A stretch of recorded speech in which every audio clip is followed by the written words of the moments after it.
วดอยู่วัดแม่ศาลเจ้าบ้านห้องกันว่าเนนปีเมื่อไอ้ละไปบวชอยู่วัดละมีความแข่งขันทวนทีเลยไปละอยู่ต้อยพระปีเฉพาะเวลากลางคืนละไปฝึกสวดมนต์ทำวัดโดยมีใจรักบอกกัดฝืนท่องตามแม่ปักกะตื่นบังมันลืมบทสวดเราบ่ได้เข้าห้องเรียนจะต้องภาคเพียรอุ่นใจได้บวชตั้งตัวเมืองแล้วก็ตั้งบทสวดนะพระสูตรเจ็บตัง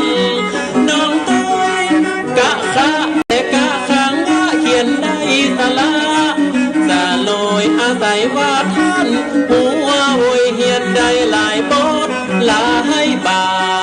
ทจำเป็นและได้แบ่งเวลาลูกเจ้ามาเที่ยวปัดกวาดช่วยกันทำความสะอาดหน้าที่พอภัยบ่มันนาส่วนว่าขย่อมเจ้าหมู่เขาก็มาอยู่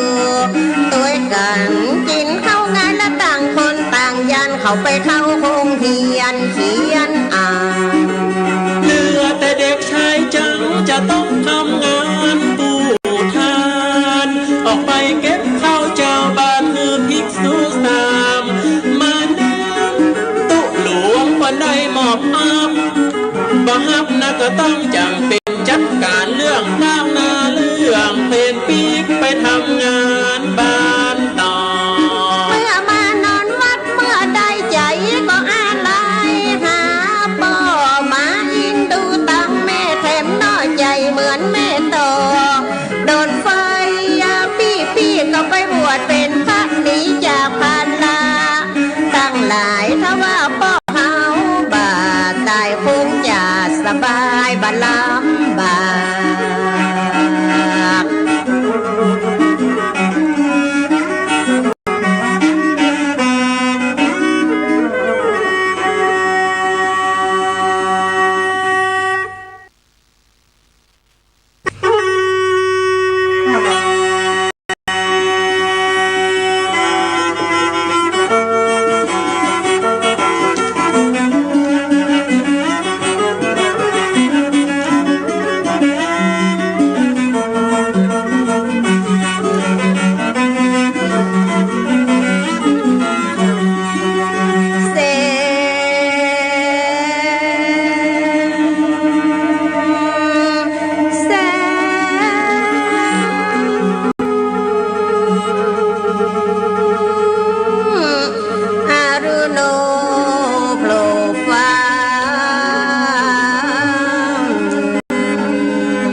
ความดีของพระเดชพระคุณหลวงพ่อ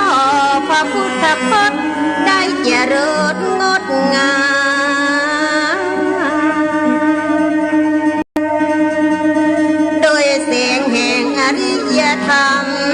ของพระพุทธเจ้า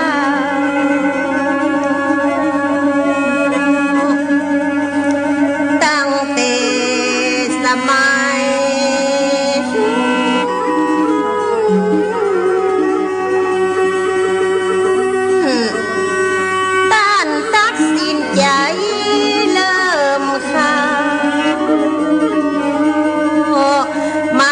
เป็นสามเณรแต่เก้าจนเต้าแก่เท่าเมิ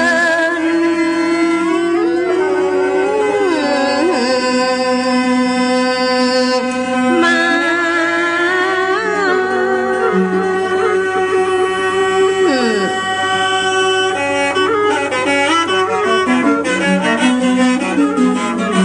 จะขอลำดับประวัติแต่งตอนออกเป็นบทกลอนข้าวจอ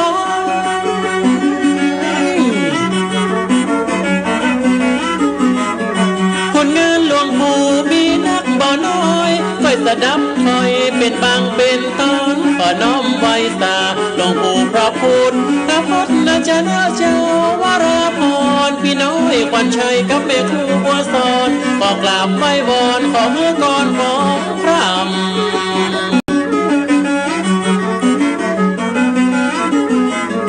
กวิ่งและกถารนามาสโยละพุทธังวาโทจุมารอจดจำปัญญากวีหลวงปู่มีนักล้ำขอมาจูช่วยกำคือเป็นดวงประทีป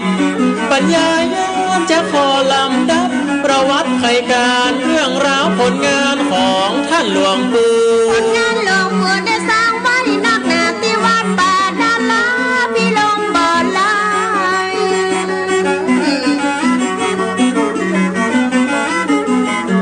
พศ2521บอกไว้หลวงปู่ได้ย้ายอธิษฐานพรรษากุศลกำจุลนาบุญจงจักคือได้ไปพำนักที่วัดป่าดาลาพี่น้องศรัทธาอำเภอแม่ลิงดึงใจติ่งยิงต่างก็จมจืนตอนนี้หลวงปู่จะไปอยู่วัดป่าดาราแล้วเนอะดังของวัดและประวัติยาไขวัดป่าแลไหลและสถาสร้างขึ้นโดยสถานน้ำดินและพิธีการขึ้นต่อครูบาอาจารย์กรรมฐานพระป่าต่อมามีองค์ทายาทพระราชยามีจิตศรัทธาถวายที่ดินเพิ่มก็เลยเปลี่ยนชื่อว่าวัดป่าดารารำลึกพระชายาจนต้องหอดวันนี้เขาได้ไว้ได้สาเนาะหลวงปู่ได้ผูกพันละมาเนินก่อนกีบอารามแห่งนี้ตันช่วยสนองราชวินนางยาพรตอนเก้าน้ำหลวงปู่เจ้าตอนที่ไปปกครองพัฒนาตั้งเก้าตั้นเข้าไปจัดปริยัติปฏิบัติเป็นลำดับต่อเนื่อง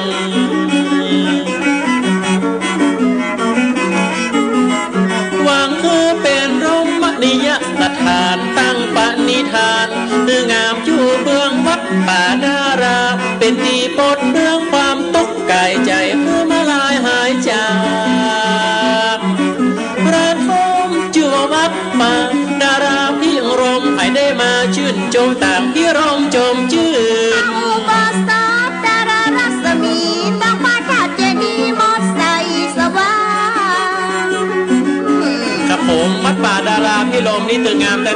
พี่น้องครับหลวงปู่เป็นเจ้าดำเล็กเกิดสร้างฝันละหลังบางพัฒนานุสรพุทธลูกเจ้าไปเฝ้านาบุญนาพุทธดารุณจิตติคุณขจรสยามภูโลกนาถพุทธบาทจำลองงดงามเรืองรองหลวงพ่อโตวัดป่า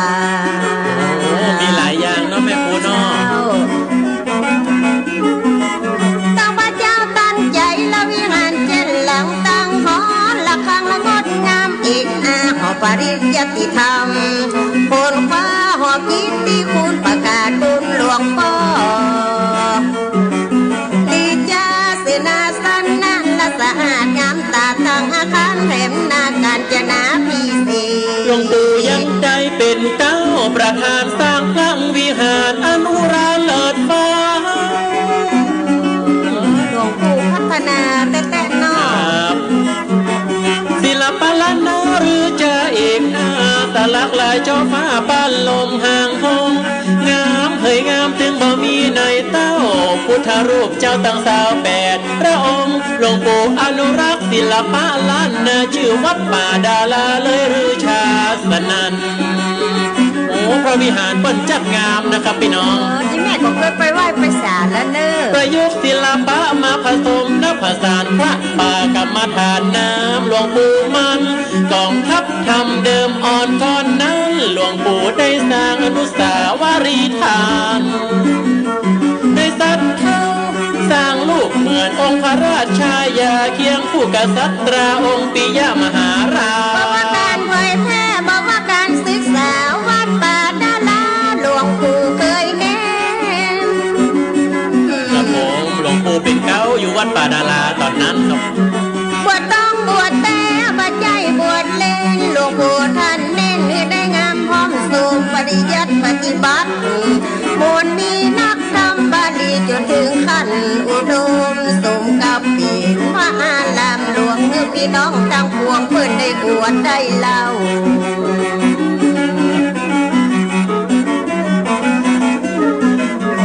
มาว่าอุบาสกอุบาสิกาไล่ลังกันมาสักหลวงปู่เจ้าวัดป่าดาลาละลีจะเตะเก้าหลวงปู่ท่านเจ้าได้วางคันลาเปิดมามนดีที่ด้านการศึกษาวัดป่าดาลาคือผลงานหลวงปู่มูลนิธิศึกษาพัฒนาชนบทผลงานปรากฏมามอนแต่ไทย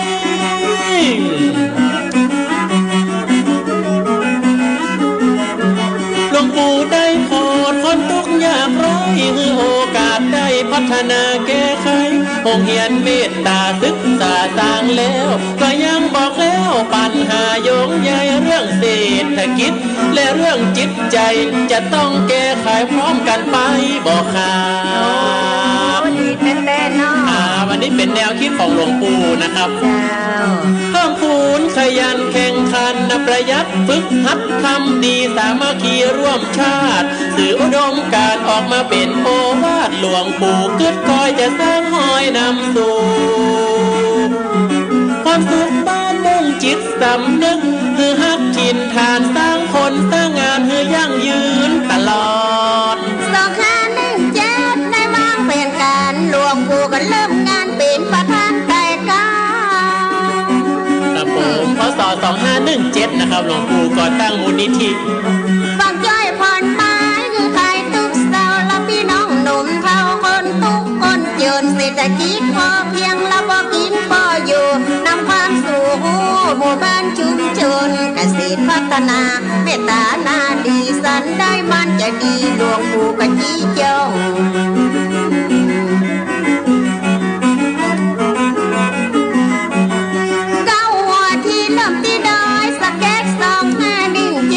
ตำบลป่าป้องบ้านป่าไม้แดงตึงพี่ตึงน้องเกษตรอินทรีย์ทฤษฎีเป็นใหม่นำพามีตึงตุ๊เจ้าและมีตึงศรัทธาต่างก็คอยอาสามาช่วยหลวงปู่สร้างคนสร้างงานนั้นคือการทำบุญหลวงปู่ระดมทุนมาช่วยกัน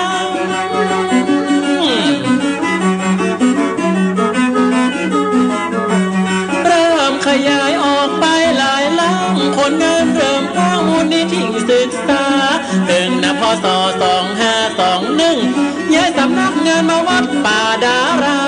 หลายหมู่บ้านก็สมัครเข้ามาเริ่มพัฒนาขยายไปพับไฟ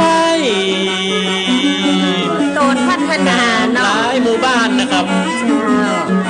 คือมีอาชีพรายได้ของตนสามัคคีชุมชนบ่อับจนเกี่ยวก้อยตั้งงานฝีมือเย็บปักถักร้อยเลี้ยงหมูเลี้ยงงัวเลี้ยงเป็ดเลี้ยงไก่หลายอันโดยอุตสาหะมานะขยันฮักถิ่นฮักฐานรวมกันเป็นกลุ่มพัฒนาจิตใจแก้ไขความจนเพื่อพ้นจากกังวลต้องจนเดือดร้อน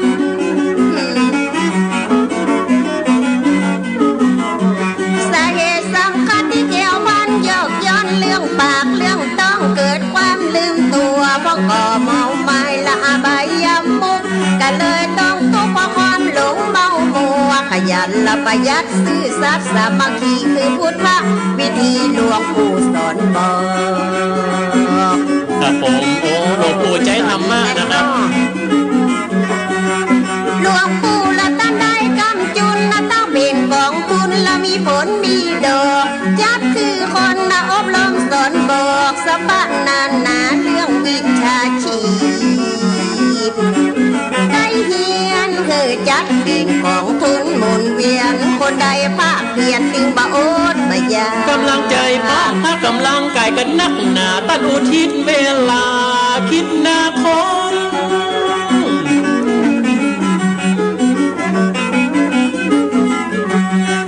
เกือบ30 ปีล่วงป้องตั้งแต่ต้นหลวงปู่ทิศตัวเป็นสหกรณ์และกลุ่มออมทรัพย์ธนาคารเข้าธนาคารไฟหัวช่วยเกษตรกร สอนวิทยาดำรงศาสนาพัฒนาท้องถิ่น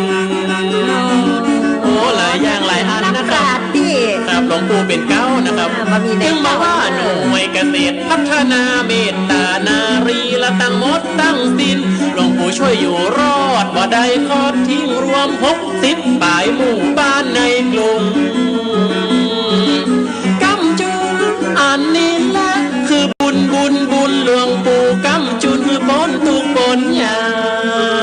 ก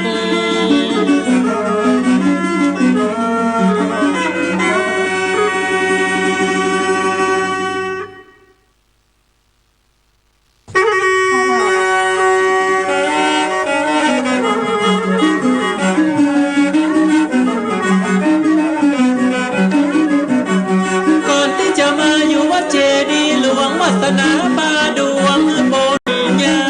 กคนที่ละได้พามาฝากเป็นอ้ายเก้าชื่อว่านายตากำลังนั่งตัดไม้อยู่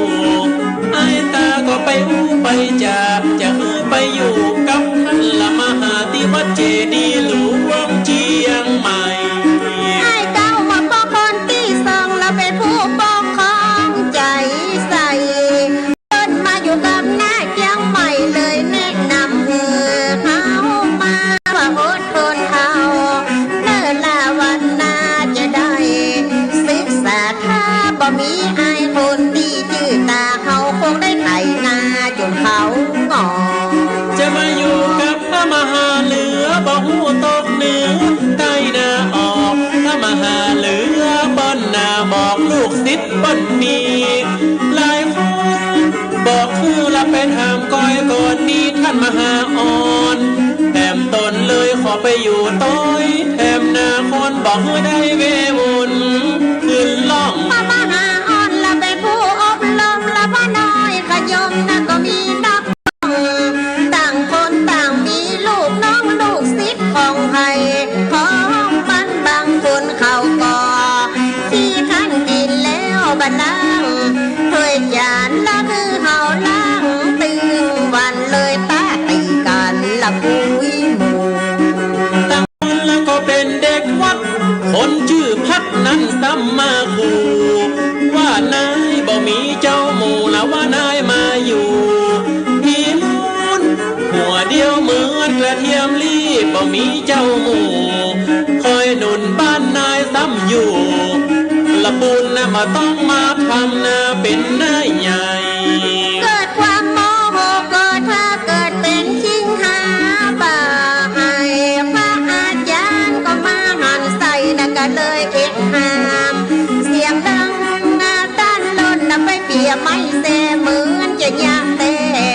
ถึงขังถ้าห้ามแล้วถ้าสู้บ่ฟังระวังเดินหลังจะโดนฝ่าจะไปคือได้หูหันเรื่องทะเลาะกันเด็ดนาขาดเป็นเด็กวัดกินข้าวกลบาทน่าจะต้องมันตีนมันมือต้องช่วยกันกินกันล้างแล้วตั้งหน้าอ่านหนังเสือนิสัยคนดีนั้นน่าคือคอยสำนึกบุญคุณกาอาจารย์อ่อนและถ้าเป็นผู้นำเป็นพระปรริญญาประโยคชื่อเสียงโด่งดังตัวหน้าพอปิดนักเทศปฏิพันธ์นาบอกว่าเทศเดียวเทศผู้สารละความรู้ชักฉานเรื่องเทศด้านนี้หลักการและความเชี่ยวชาญเป็นเองพระมหาพรหมวัดเกศการามเมืองชื่อลือนามมาดังมนต์เสกแถมตนนึ่งนาที่ฝีปากเอกวัดนภพธาตุก็หารีพุนชัยเคยเตะโตพระมหาอ่อนคือพังละมหาสุดใจแม่น้ำจนปอยุดนาไหลเหมือนภูเขาไฟระเบิดมีทั้งโศกเศร้าโศกาสนุกเฮฮาให้เกิดน้ำเสียงสำเนียงเลยเลิศต่ำต้องดังเป้าคอยใบด้านเป็นคนดำหังน้อยหลังกองสะน้อยประเมินไผอย่ามาเตียวเป็นคุณไหวคุ้มภาษีไฟหยอดตองอ่อนถ้าเป็นลูกศิษย์อาจารย์เลยได้สืบสาน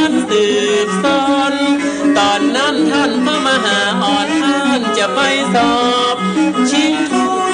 เรียน6และภาษาอังกฤษหวังจะสอบหนังติดเนื่องโนนภาษาอังกฤษสั่งบ่มีมูลเลยไปขาบละปูนเหี่ยววา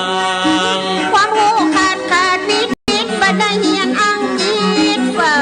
รั่งออกเดินตุ้นเหี่ยวบางแล้วก็หวนปิก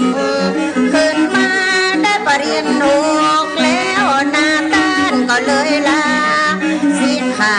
ไปเริ่มต้นยะหาไปอยู่กรุงเทพบางกอกท้องฟ้าเคยสดใสตั้งแต่นี้ไปเหลือแต่เมฆหมอกเคยฟังเสียงเต้เสียงบอกเหลือแต่เสียงมาเสียงแววลอยเข้าไปไว้ไปกราบฝากเป็นลูกศิษย์ปลายแถวพระครูสังฆรักษ์หรือว่าพระครูแววเป็นผู้แนะแนวสอนต่อพระครูมหาเจติยาภิปันนะพระราชทานของหลวงปู่ได้เลื่อนสมณศักดิ์ต่อเป็นพระพุทธิโสพลท่านเป็นผู้ให้โอวาทความโมบังอาจติดตนที่วงเฮียนพุทธิโสพลเข้าเฮียนจัดปฐมป.1วิถีชีวิตละขยมรับอบรมถึงบ่ให้บะลึงหวังเอาความผู้นั้นเป็นที่พึ่งเริ่มต้นเริ่มต้นขยันบรรลุจนอายุอย่าง15 ปีพระราชายาดารารัศมีนำองค์กฐินมาทอดแต่ความเมตตาของท่านเจ้าคุณนั้นและเป็นนาบุญมาหอดถึงเวลาจะได้สืบทอดได้บวชเป็นสามันเน้นกับมาว่าจะสิขาบทถูกต้องกำหนดบุญกินลำบวชเป็นสา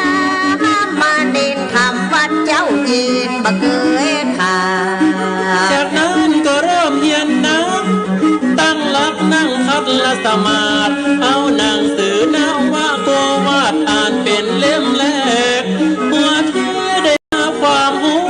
กลางนาจางมีความสว่างใส่สีท่านได้จบนักทำนาตรีอายุ20 ปีมาไข่ทีละอุปสมบทตามกำหนดเวลาเลิกได้เข้าสู่ฐานนักพระภิกษุใหม่ในพุทธสีมานาบุญวันที่6 เดือนกรกฎาคม พ.ศ. 2480วัดเจดีย์หลวงพวงบุญกำจุนมาแต่เดิมเก่ามีท่านและพระครูมหาเจรทิยาและพี่บางตันเจ้าเป็นพระอุปชาตนเก้าได้เคยสอนมาเมื่อนานท่านเจ้าคุณพยานนาดีลบองค์กรรมมาว่าจารย์พระครูพุทธิโสพลบุญปันเป็นอนุสาวนาผู้สวดพี่น้องศรัทธาญาติโยมมายกมือประนมประกันอังอวดร่วมโมทนางานบวชฟังพระตันสวดนักโมบุญแห่งเดชสาวกวัดแม่นตัดมากนักอักโขนามว่าจันกุสโลนีเป็นชายาภิกขุใหม่อุปสมบทแล้วนะก็ถึงเวลาละที่ตานจะได้สอบนักธรรมโทได้ใหม่ภาระใหญ่ๆก็ต้อยมาได้เป็นผู้แปลสาระธรรมนปทัตถกาถาบาลีไวยากรณ์นั้นนามันมีหลายหมดหลายหมดเริ่มต้นผลการกาวีท่องภาษาบาลีและบทสวดงานวรรณกรรมหลายหมวดผ่านละหลายหลากมากปีเลยสอบประโยค3 ประพันธ์คำด่านบ่ได้2 ปีสมองก็นักเต็มทีเพราะว่าหน้าที่มีของเมื่อมันละบ่ได้ดังใจอยู่ที่ไหนก็เป็นที่ไข้โคตรอยู่ไปก็บ่มีประโยชน์หัวมันจะเสียเวลาจิตใจเกิดความท้อแท้เกิดจะขอลาสิก มาช่วยปรึกษาหาเหตุว่าท่านมีเรื่องอย่างจะที่จะมาละเพศจะไปฟ้องปฏิเสธแต่เขาก็อยู่ไปฟังไปด้านสิทธิ์เขากระติงจะสิทธิ์เกิดคาดีในใจจำเป็นทนอยู่ต่อไปอยู่เพื่อน้ำใจเจ้าหมู่ต้องพยายามต่อไปบ่ยอมหือไผนั้นมาลบหลู่จากนั้นก็ต้อยเจ้าหมู่มุ่งสู่กรุงเทพหมดคนเบื่อจะได้ไปเฮียนต่อเฮาจะร้องขอแถมหนหลวงพ่อเจ้าคุณพุทธิโสพลเซ็นใบขออนุญาตไปฝากที่เฮียนที่พักที่สำนักวัดบรมนิวาสคือเป็นลูกศิษย์ก้นบาทพระมหาทองคำจันทโทปโมเทละเป็นพระผู้ประธรรมภิกษุหนุ่มตั้งสามได้ลงไปเรียนกรุงเทพอยู่กับพระมหาทองดำนะจะขอเล่าความสั่งนาเขตวัดนบรมนิวาสกรุงเทพฝากตัวกับท่านทรงพานท่านเป็นพระเจ้าระเบียบละเอียดถี่ถ้วนเอาการนำมาว่าเรื่องกินเรื่องงานตั้นคอยติดตามช่วยพอ2081อันเป็นเรื่องเกศประวัติหลวงพ่อพระภิกษุจันทร์ในตอนนั้นน่อจิตใจจดจ่อการงานนับวักตั้งการกินการใจมาไว้เป็นวิชาการจนได้วิชาแตกฉานจบปริญญา3ประโยคท่านได้ทั้งเขียนทั้งแปลบอกคือผิดแพ้สร้างโลกนับเป็นบุญดีมีโยกจบ4ประโยคเรียนธรรมสอบได้นะปริญญาธรรม4ในปี2483แล้วท่านก็ได้กลับหน้าลำปิกมาเจดีย์หลวงเชียงใหม่ตอนนี้ท่านได้ปิกมาพอทั้งชายานาใหม่โดยอุตสาหะที่ท่านทำได้ว่าพระมหาจันทร์กุศลท่านมีจิตใจสะอาดไปโดยสว่างถ้าโตจบต้องทำดีทำโทษถึงพระธรรมโมจันทร์อีกเอาหรือว่าพระมหาจันทร์ละมีพรสวรรค์ก็อานันต์อาเนกท่านเทศนาฟังเหมือนดังมนต์เสกเป็นที่ถูกใจคนฟัง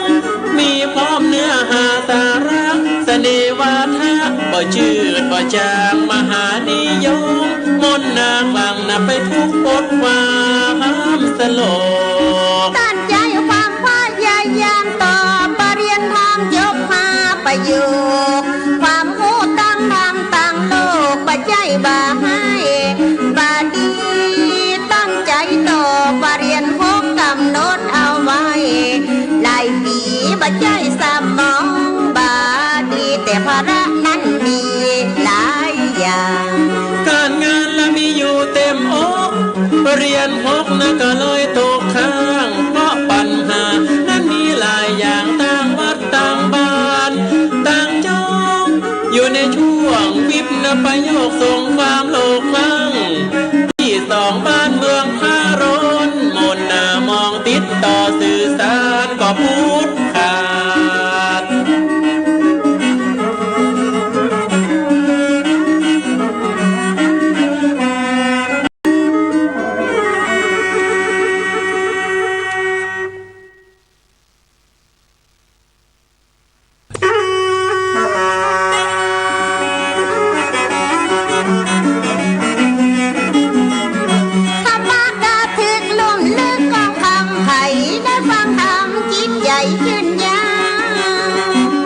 อันนี้เป็นผลงานหลวงปู่ด้านการเผยแพร่นะครับพี่น้องครับ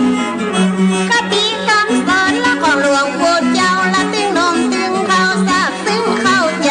ปะทับกัดหากะว่าคืนเต้ทุกวัยทุกเพศฟังได้ทั่วไปความทุกข์ตั้งใจผ่อนหายบางเบาหลวงปู่เฮาตั้งคือยอดนายเพศ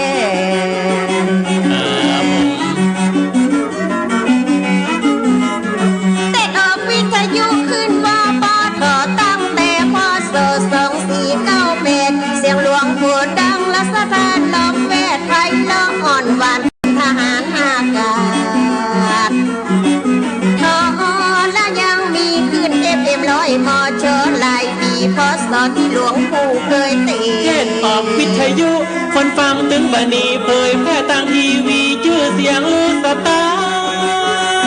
พ่อเรือได้อาบน้ำทิพย์กันเนอะ ทำมั่งละกระทึกเจนซึกหลายด้านละนะโมขึ้นตั้งสาระบ่จืดจางบอกว่าช่อง3ช่องหน้า7แถวช่อง11หรือช่อง8ลำปางธรรมโคศกสะกดเวทีน้ำเทพกวีเรื่องเวทีบ่เคยหวั่น นี่ถูกที่ใจเจ้าบ้านหมดเนอะ ปฏิบัติซักซ้อมพร้อมปริยัติบอกว่าเทศในวัดบอกว่าเทศในบ้านเทศเดี่ยวเทศกู้หลวงปู่บอกเคยการปัญญาและกวีดังวารีหลายหลังบอกลายเนื้อหาสาระธรรมะบรรยายศรัทธายิ่งใจต่างเลื่อมใสยกย่อง พูดถึงเรื่องเพศหลวงปู่คือเชียนผลงานอ่านเขียนกระติงยศหยาดย้อย ผมหลวงปู่ก็เป็นนักเขียนเลยเนาะครับ เริ่มแต่ละ2,500เลี้ยงบทบาทคอยแต่งห้อยโบหารมาทุรสกวีละว่าจีผ่องแผ้วร้อยกองร้อยแก้วล้วนแล้วแต่ผลงานมงคลชีวิตพอคิดประจำวันและผลงานสำคัญคือธรรมนุภาพ โอ้จัดหลายอย่างนะครับเนาะ สภาพผลงานหลวงปู่สร้างสรรค์เรื่องคงเรื่องฉันเรื่องกรเรื่องกาศิลปินไหลลิงฮอดอาปัญญาแต่ฉันโดยว่าหันขาดเปลือกเปิดมาหลวงปู่ไปยุโรปไปอเมริกาไปญี่ปุ่นปิดมาก็ยังเอามาแต่ง กวีกาถานามาตโยจันกุสโลพรำพร้อม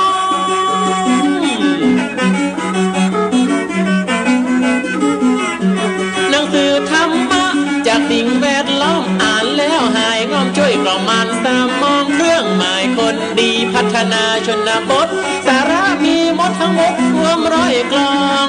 ยอดความสุขคำกลอนสอนใจอ่านไปเพลินไปเรื่องชีวิตโยมแม่ โอ้ยแม่ฟังแล้วน้ำตาพย้อยนะไอ้เนอ หนังสือของหลวงปู่เปรียบดังโอสถโรคโง่หายหมดเพราะหนังสือช่วยแก้แต่ว่าผลงานที่เด่นดังแต่เพิ่มทุกพศหลวงปู่ทำแจกอวยพรคือมงคลชีวิตประสิทธิพรยอดแห่งบทกลอนคำสอนหลวงปู่ รางวัลดีเด่นและเกียรติคุณที่ยกย่องเทิดทูนมีมากขนาดนับ ครับผมต่อไปจะเป็นรางวัลเกียรติคุณที่หลวงปู่ได้รับเนอะครับ พอเองความดีและที่การได้รับยกมาอันนับปฏิบัติหวาดเบาไว้ค่าของคนที่เคยทำหลวงปู่ตักตำนับว่าได้หวังสิ่งใดหวังเพียงสิ่งเดียว ก็คือทำบุญห่อกิตติคุณนั้นคือที่ประกาศ ได้รับรางวัลด้านวิชาการ2523ดีเด่นสามารถอย่ามอดยังหมายคณะศึกษาศาสตร์และนักสังคมสูงข้อดีเด่น ต่อมาประกาศนียบัตรและพัฒนาจากกรมการศาสนา2524 ปี28รับโร่แผ่นดินทำแผ่นดินทองรับการกลั่นกรองและเชิดชูแถมครั้ง เอาไว้ไหนบอกว่าเสียงหน่อยเนาะ รางวัลผู้ทำนับประโยชน์ใหญ่กว้างมุ่งสร้างความดีแก่พระศาสนาพศ2532สาขาส่งเสริมก่อนและพัฒนาหลวงปู่ได้ใจรักศาสนาช่วยพัฒนาชุมชนแข็งแกร่ง นี่ควรจะเอาเป็นตัวอย่างเนอะ ขยันและประหยัดเสียสละทำดีร่วมสร้างละมาคีความดีชัดเจนนั่นคือหลักทำจะแก้ความขัดแย้ง2523ผลงานหลวงปู่เลือเจ้ามูลนิธิสมานคุณหญิงเบญจมอบรางวัลพระสงฆ์พัฒนาดีเด่น ความสามัคคีและมีวินัยนั่นคือหัวใจคือเจริญเลื่อนใจ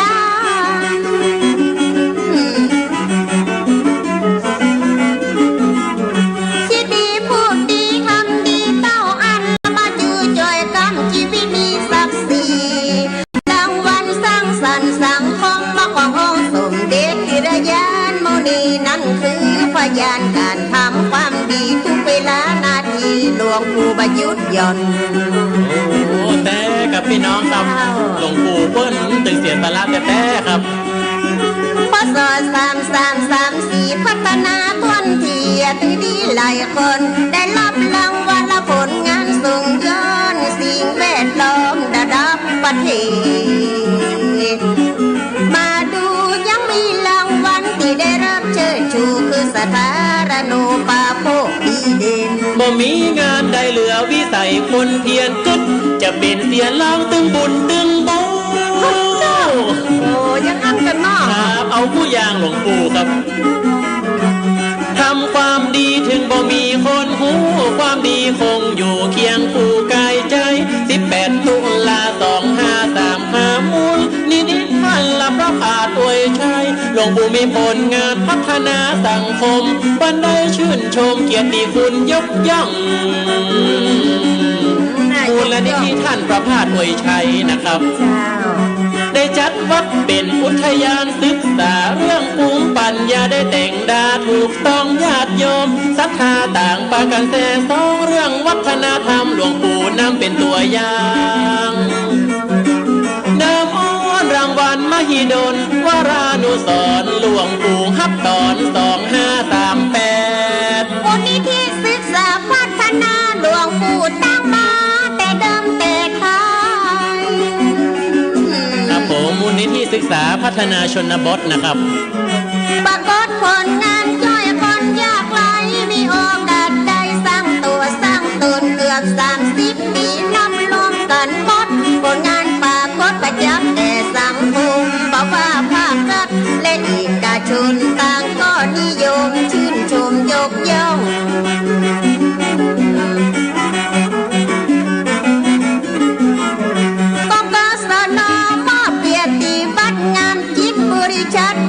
ประกาศกองปิดอินกระชนผลงานสอดคล้องชื่อเสียงลือไปทั้งไทยและทั้งเท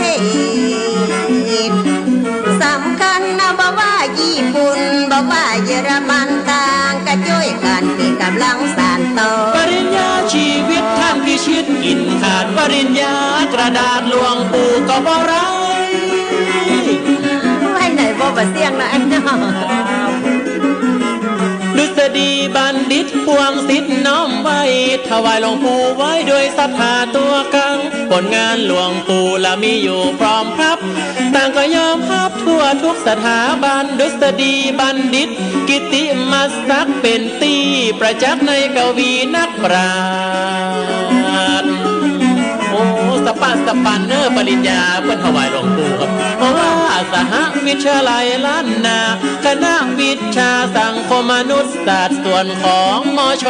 ยกย่อประกาศมนุษยศาสตร์ถวายแด่หลวงปู่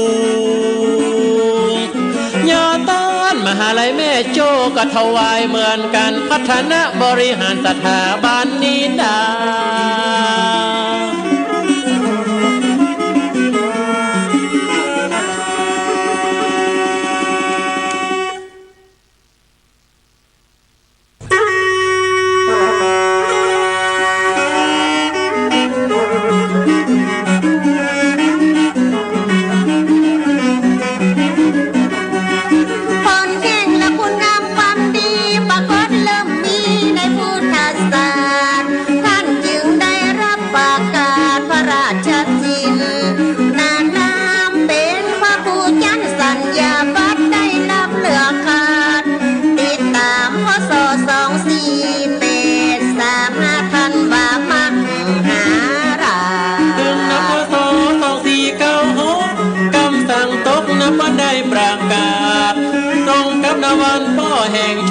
เป็นวันละมหา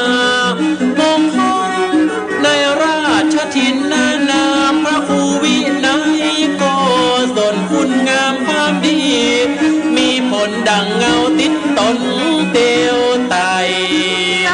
2498ตั้งมาที่ข้าท่านว่ามาคอยผลงานละที่ท่านสร้างไว้ผลบุญจึงได้บันดลได้เป็นพระราชาคณะนำ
รฟ้าพระราชทาน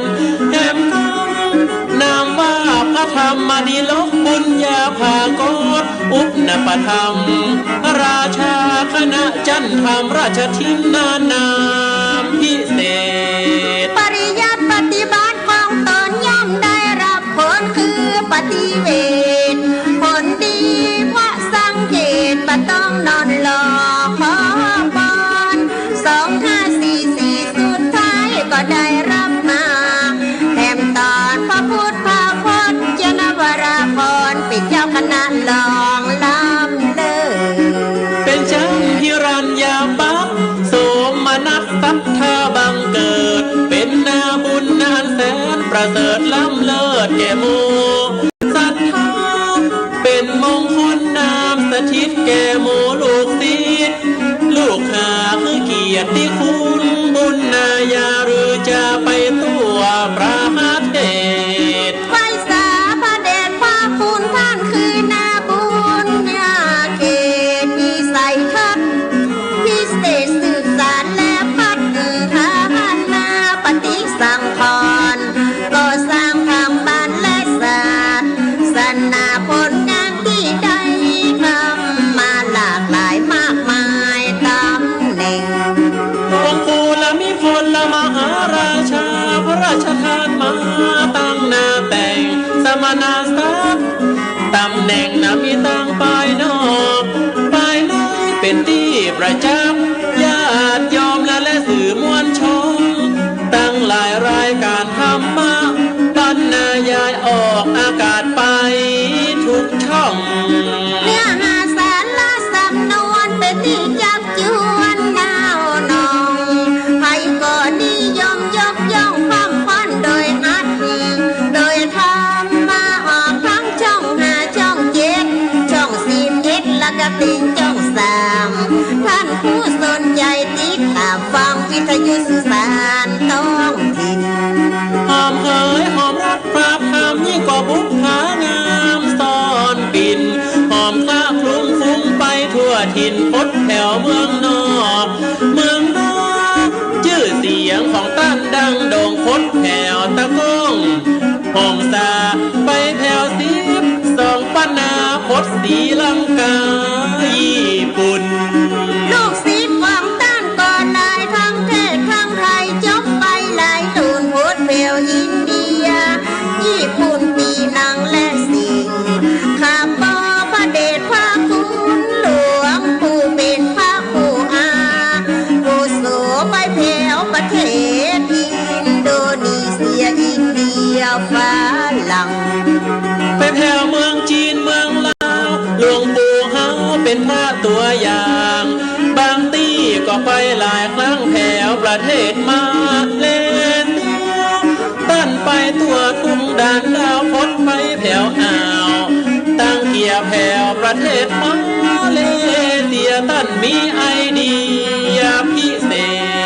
ษพระพุทธศาสนาบ่มีอาณาขอบเข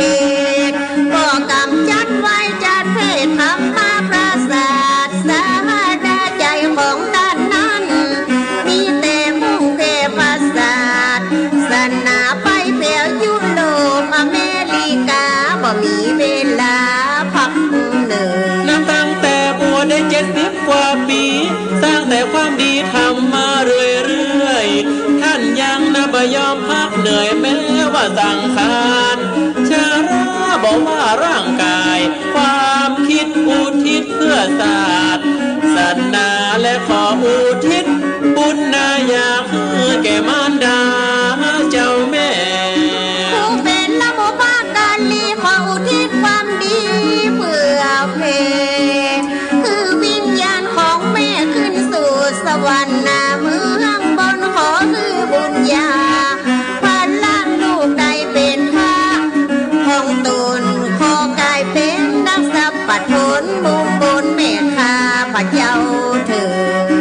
แม่แสงสกุลแสงทองสุดแสงเรืองรองปราณเสริฐได้คือสายเลือดกำเนิดตั้ง6 ลูกเต้าใจ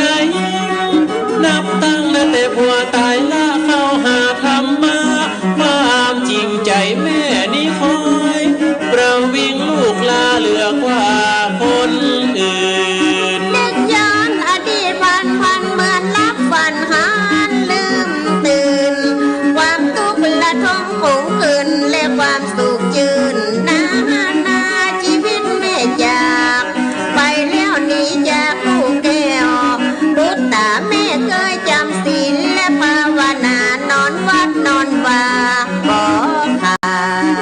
ดถึงแม่สังขารอินทรีย์แม่จะดับดินนาสินนาชาติแต่ภาพความดีแม่ได้แต้มวาดละไว้คือลูกบูชายามใดลูกคิดถึงแม่ลูกนี้มีแต่น้ำตา90 ปีที่ผ่านมาเรื่องราวนาต่า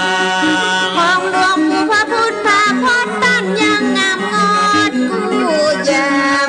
ดุจดังขอบไฟกระจ่างสว่างโดยแสงแห่งธรรมเขาคือลูกหาลูกศิษย์สืบภารกิจติดตามศาสนาและวัฒนธรรมอย่าเป็นตั้งนำตั้งออกความดีที่ได้สร้างส่งขอคือเป็นคนเป็นนาดอกคือได้ไปเกิด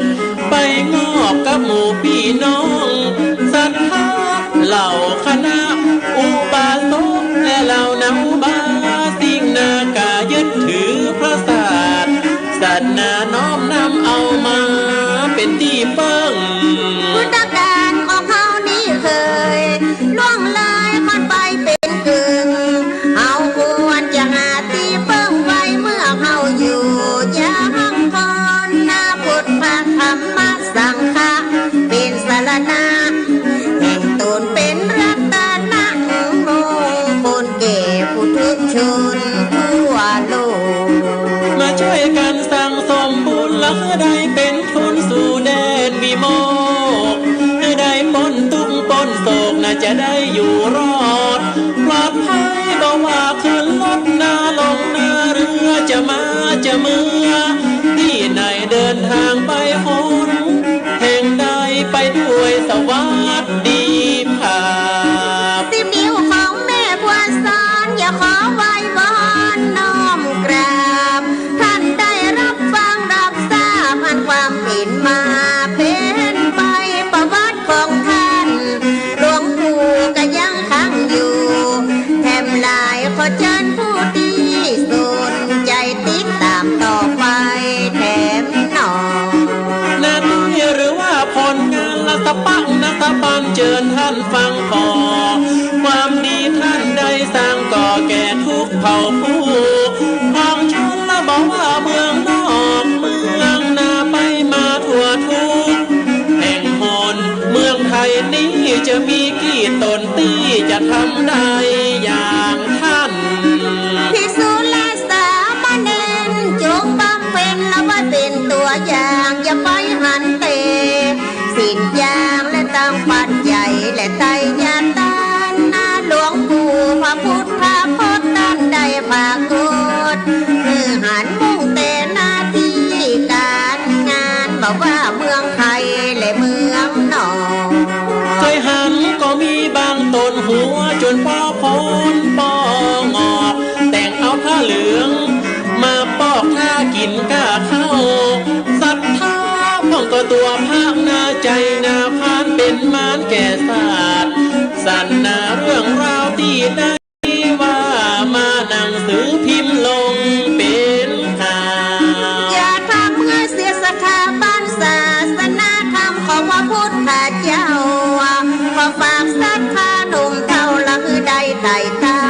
ตามบุญนะพระพุทธและพระธรรมล้ำเลิศเทิดไว้บังเสื่อมสูญจะได้เป็นสาเบียงบุญต้นทุนสู่ปาลาโลก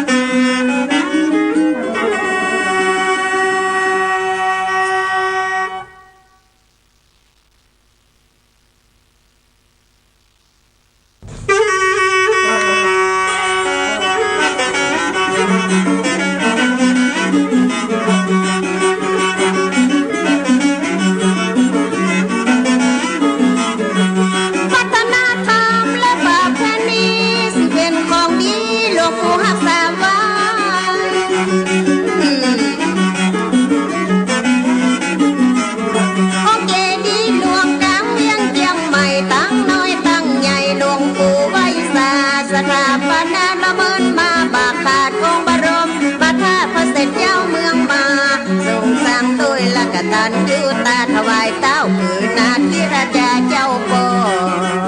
โอ้แต่ก็เนาะสร้างมาสมัยเจ้าแสนเมืองมาแล้วครับเจดีย์หลวง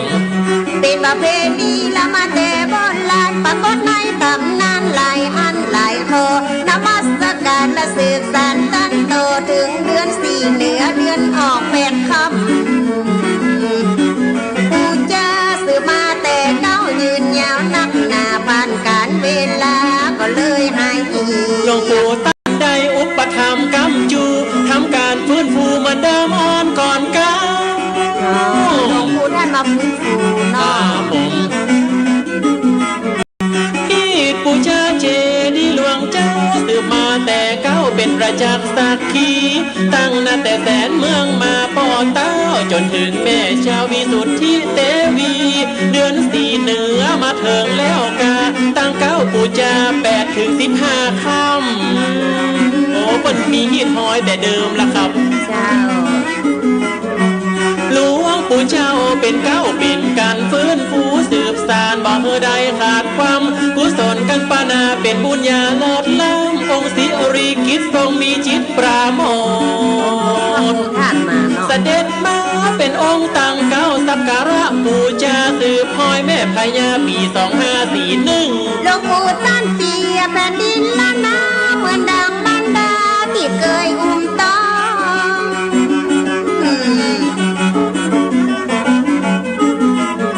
ผู้พันจิตใหญ่ใส่ใยเกี่ยวข้องและบัดนี้จ้อยป้องเหมือนน้องจ้อยหนุนหิดห้อยคนเมืองลุ่งเรื่องเตะก่อนว่าอุ้ยแม่มอนเพียงละอ่อนฟันรุนขบุนงูนเงานั้นคือละปูนหลวงปู่บลืมปูนยังเธอทุนเหมือนเก่าโอ้แต่กันเนาะบ้านเก่าคือละปูนนะครับออกบ้านออกจองละมาบ้านดีหลี70 กว่าปีล่วงเลยผ่านเขาหลวงปู่บ่เคยลืมขกุนงูนเงาละปูนบ้านเก่าผูกพันมาตลอดสายใยวัดป่าพุทธพจน์สลีที่บุญใจงดงามเลื่องไหลหลวงปู่คือกำเนิดสืบสานมีดห้อยของบาเก่าเมินมาสืบสานล้านนาหลวงปู่ช่วยกัน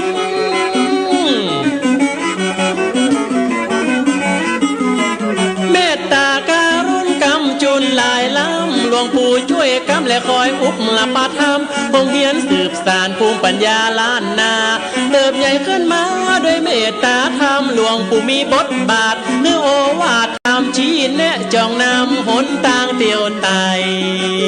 ที่ห้องเฮียนสืบสานภูมิปัญญาล้านนากับเจ้าน้ำเก่าไหลไปน้ำไม่ไหลมากระแสธารายืนยงอยู่ได้คนสืบคนไม่สืบไม่ช่วยกันสืบเอาไว้หีดเดิมหอยเก่า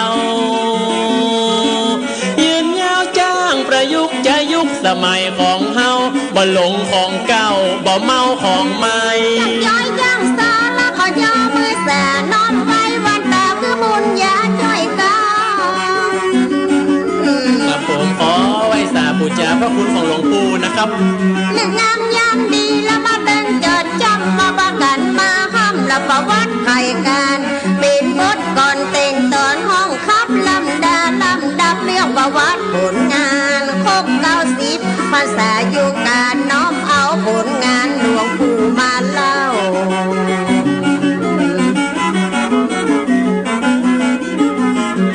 กันว่าผิดพลาดตัดใดกันแย่น้องขอสู่มากับหลวงปู่เจ้าพระเดชพระคุณละกำจุนเกตเก้าขอคุณนาในอภัยยกตูดวิงวอน10 นิ้วขอข้าเจ้าบัวสนขอกราบอวยพรวันเกิดหลวงปู่ตีขายุบรรลุ90 ปีคุณงามความดีปารมีเลิศล้นจ้าหนูขออายุยืนหมื่นปีนะเจ้าอายุสังขารเมื่อนานแต่ต้นจนรู้ล่วงปนครบ90 ปีวันที่26 พฤศจิกายน 2550 ปอดีลูกศิษย์ลูกหาป้ากันเทิดทูนร่วมสร้างกองบุญถวายได้หลวงปู่สาธุผม90 พรรษานะครับทำบุญร่วมชาติตักบาตรร่วมขันน้อมอ ทิศฐานเจยบานชื่นสู่เทวบุตรเทวดาเชิญมาสาภูมาโมตนาการพุทธาพิเศษนำบวงเครื่องสักการะคารวะบวงสรวงที่วัดเจดีย์หลวงได้จัดงานยิ่งใหญ่อุปสมบทและบรรพชาจำศีลภาวนาใส่บาตรหยาดน้ำโอ้แต่ครับมีถึงการบวชนะครับมีการฟังธรรมจำศีลพอคือกุศลบันดลจ้อยก้องประเสริฐเลิศล้ำฟังธรรมจำศีลลูกศิษย์ลูกหาทุกสารทิศควมโมติตาจิตดังน้ำไหลดินขึ้นหอดหลวงปู่เคยเดยกำจุนนะลำลึกพระคุณต่างมากันไหลหลังครับผมพ่อก็ห้ามปวดพระพ่อก็ห้ามปวดเน่งพ่อก็มาบังเป็นอารมณ์ขันมาตังเมื่อไหนมีที่ปีไหนมีข้างด้วยความเลื่อมใสนะถวายหลวงปู่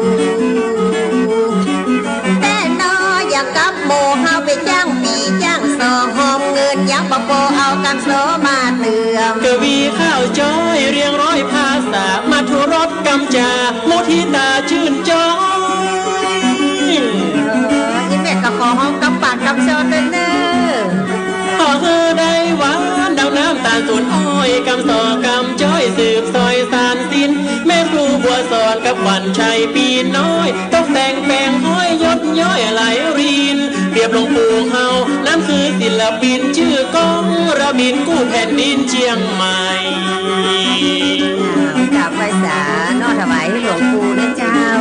ทรงชันกับก้อนสุนทรนักเหลือกำข้าวกำเครือเมืองเหนือเมืองใต้ปัญญาเกวีหลวงปู่มีแต่ไทยผลงานสร้างไว้มีมากมายหลายอย่างได้ก้อยกว้างนะคุณเขาใหญ่เต้าผู้ดอยจะขอเตี้ยวตามห้อยปัญญาหลวงปู่มาสร้างประวัติยัดเป็นมูติตาก็พญาปัญญาไหลมาดังน้ำ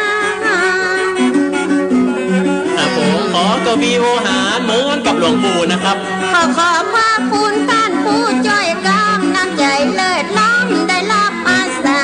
สอบพื้นเมืองเรื่องของหลวงปู่ของดีมีอยู่แล้วคู่กับล้านนา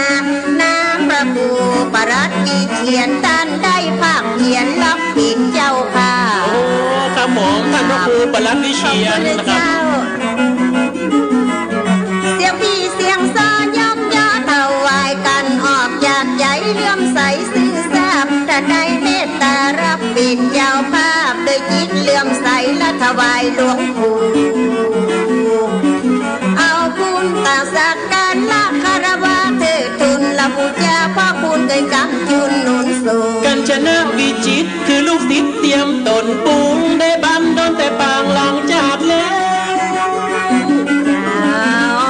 ก็ขอเป็นลูกศิษย์หลวงปู่ด้วยเด้อ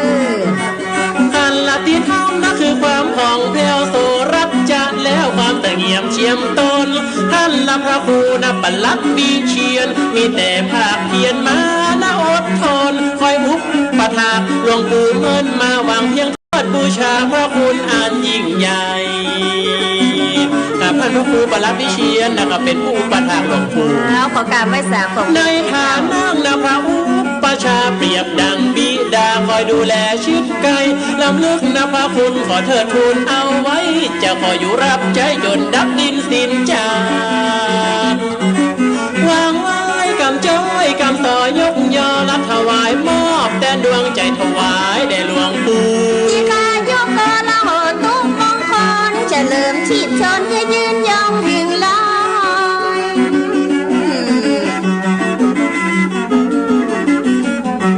ฝ่ายตำบลละไปก่อนข้าวซอยก่อนอยากซื้อซอยขอกราบยกก่อนไก่ใจพองพุทธโดยมีหมดที่ลดเดองพุทธพจน์เขียนนวราพรบุตรป่าละมีสร้างมาเดิมอ่อนออกไปเสกที่นครอันเรืองรองกันจาง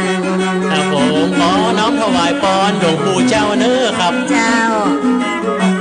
เดโมโคสถิตแก่ลูกศิษย์ลูกหาล่มโผใบนาอาณาแผ่กว้างลงคะพญาละคือไก่ลาล้างเจริญยิ่งในธรรมในที่ปานเพชรยอดแต่นาเจริญชนมาอยู่กุ กุศลวาสนาเป็นหลวงพ่อใบหน้าคือศรัทธาไว้กลาบสาธุนาน้องขอกาหัดไว้ต่างดวงดอกไม้ถูกไตเตียนงามบัดนี้เถิงเติงยามงดนางามของนาแพ้วประเสริฐเลิศแล้วใจยากนามงคลบำเพ็ญกุศลบันเดินไปเฝ้าขอบรอบเพียนเขาเก่าสิบตึงมาบรรลุวาสนาองค์พุทธาพจน์สิทธาคาโคตตนมีคุณลุงประการคำจูวัดตันยูใหญ่นากว้างหมดใจสาวว่างสร้างป่ารองนามีคุณงามความดีของหลวงปู่เจ้ามั่งมูลตุนเต้าแต่เก้าเดิมอ่อนน้อมถวายพรยกกรน้อมกล่าวขอหลวงปู่เจ้าอยู่จืนเย้ยบานอายุยืนนานร้อยสาวหัวเข้าวันนะจืนยาวของแถวเววพันปิติสุขเลือสางนิรันดร์ใจบุญที่สร้างไว้จุงใดมาดนอุปัตเข้าวังกังวลโรคภัยใหญ่น้อยจุงใดคราดคล้อยนิราชปราดไปสุขกายสุขใจดวงไทยว่องเพลวคือได้เลิศเลี้ยวโดยมักคายานสุขสามภาการเป็นญาณดูหลอดถึงเบียงเจียวยอดมหาเดราปานอนุริศนาวงหารขับขานข้าวซอยตัวข้ามนนาน้อยตกแต่งดาตานขอจุงใดเป็นญาณสะเป้าคำเล่มนากวางหมดไตสาวังตาตั้งแห่งใหญ่อยากทำจะได้เป็นกรรมมนตีนกอดมันพอจุงอาเป็นจันอุตามาตานขอได้เป็นยามสะเปาเล่มกานำศรัทธาตัวหน้าโบสถ์วัดตาวังวนได้รู้นาหลวงป้องเข้าสู่เบียงแก้วอันเป็นตีแล้วคือว่าเน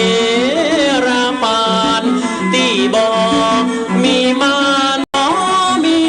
ตายเกิดเป็นตีประเสริฐคือว่านี่ปานางอุปาทิกากังอาสิโกนางวัตถุตัวนาสภาวาตาชูนาเยืองได้เดสังสีเชปาริสากานังสัพพังโตสังขมันตุโนวา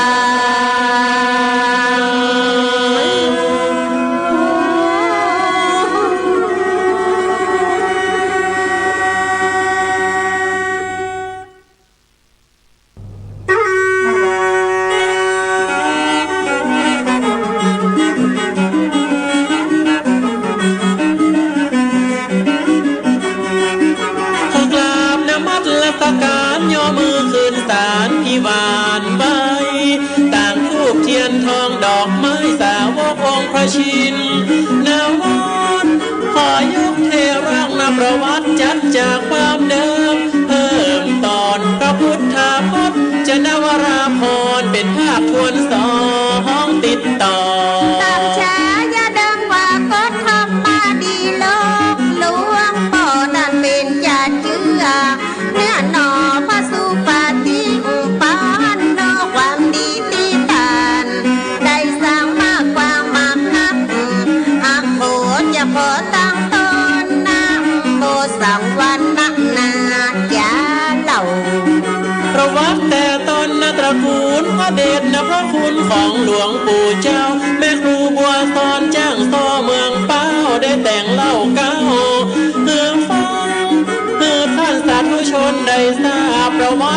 ดีตปางหลังต้านเกิดปียังเดือนยังจงล่วงเลยกาเติบใหญ่ได้มาบวชในศาสนาได้เป็นที่สาที่ไว้ตามประวัติได้บันทึกไว้นับเวลาใดเมื่อนานมาจนเป็นพระมหาเถระผู้มีพระศาอยู่การหลวงปู่ได้สร้างผลงานเป็นปัญญาพยานขานาเหล่าศิลปินช่างต่อขอยกมือย่ออภินาวาสหลวงปู่คือกวีปราดเทียบพร้อมคุณงามความดีวัยวุฒิก็และคุณวุฒินพิสุทธิ์ส่องแจ้งเป็นสีผู้กับนอฟ้าบุรีสรีปิงเวียงเชียงใหม่พระธาตุเจ้าเจดีย์หลวงเป็นที่กว้างสูงกาไฟสร้างแต่เดิมอ่อนก่อนไทยสมัยเจ้าเสนเมืองมายังเป็นที่สักการะบูชนียะไว้สารแรกเริ่มสถาปนาพศ1934นั่นเป็นบุญยังละสถานตั้งแต่โบราณก่อนกี่ห่มเงาลำพระธาตุแห่งนี้หลวงปู่ได้อาศัยใบมอนพศ2475บ่ได้ลบลายหายสูญย้อนด้วยกุศลนาบุญได้ลุกจากละปูวุฒมาอยู่ชีวิตเจ้าให้เจ้านาจะมีอย่างบ้าก็กูนอกจากวิชาความรู้จะไปนาสู่ในเมืองได้มาอาศัยอยู่พักภูมิฟักได้บุญ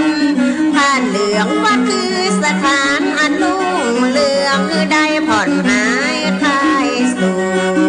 ตั้งแต่ละปฐมกกาจนได้เป็นละมหาปริญญาธรรมประโยคความหูตามธรรมต่างโลกศิลปศาสตร์ทั้งปวงกวีบัณฑิตคิดหน้าคนเริ่มต้นที่เจดีย์หลวงปู่รำลึกกึดหน้าทวนอดีตปางหลังเดิมก่อนในเขตทรงธรณีพระธาตุเจดีย์หลวงเจ้าได้มาอาศัยแต่แลกเงาหลวงปู่ตันเฝ้าสร้างบนนาบรรดาเสนาสนะท่านคอยปฏิสั่งขอนได้งดงามโบวรเริ่มเตะปิดเจ้าอาวาสธรรมดินลบศาสนาทายาทสมณศักดิ์ได้นประกาศเป็นเจ้าอาวาสพระอารามบ้านเริ่มการบูรณะบูชนียะลายลาวัดเจดีย์หลวงงดนางามเป็นพระอารามตัวอย่างเริ่มบูรณะถวายยังเจดีย์หลายสองข้างเหนือใต้นวิหารหลังกว้างงดงามอีกอ่างสององค์สร้างเป็นละถนนอ่อนจีทั่วในทรานี่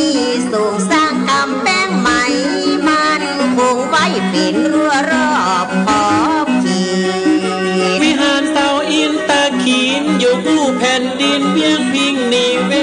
ศหลวงปู่ท่านได้สังเกตนะว่ามันเริ่มรู้บัดคนละทานท่านจริงนะได้เริ่มดำริปูหินอ่อนกะที่ในวิหารแล้วปูพื้นอิฐรอบฐานละคือได้งดงามเหลือเก่ากุฏิเกี่ยวนวรัตน์สร้างมาสมัยเจนเจ้าเกี่ยวนวรัตน์โปรดเต้าตั้นได้เป็นเก้าถวายตาหลวงปู่ได้บุญรัตนะคือเป็นศิลปะสาขาจัดเป็นพิพิธภัณฑ์เก็บของสำคัญหลายสิ่งพระอุโบสถหลังเดิมได้สร้างมาเหมือนลำนายิ่งถึงบ่อได้ตุ้งทอดทิ้งก็เก่าไปตามเวลาหลวงปู่ได้จัดคือช่างมาตกแต่งสร้างหักนาสาลวดสร้างอาคารแถมกาชื่อการจนา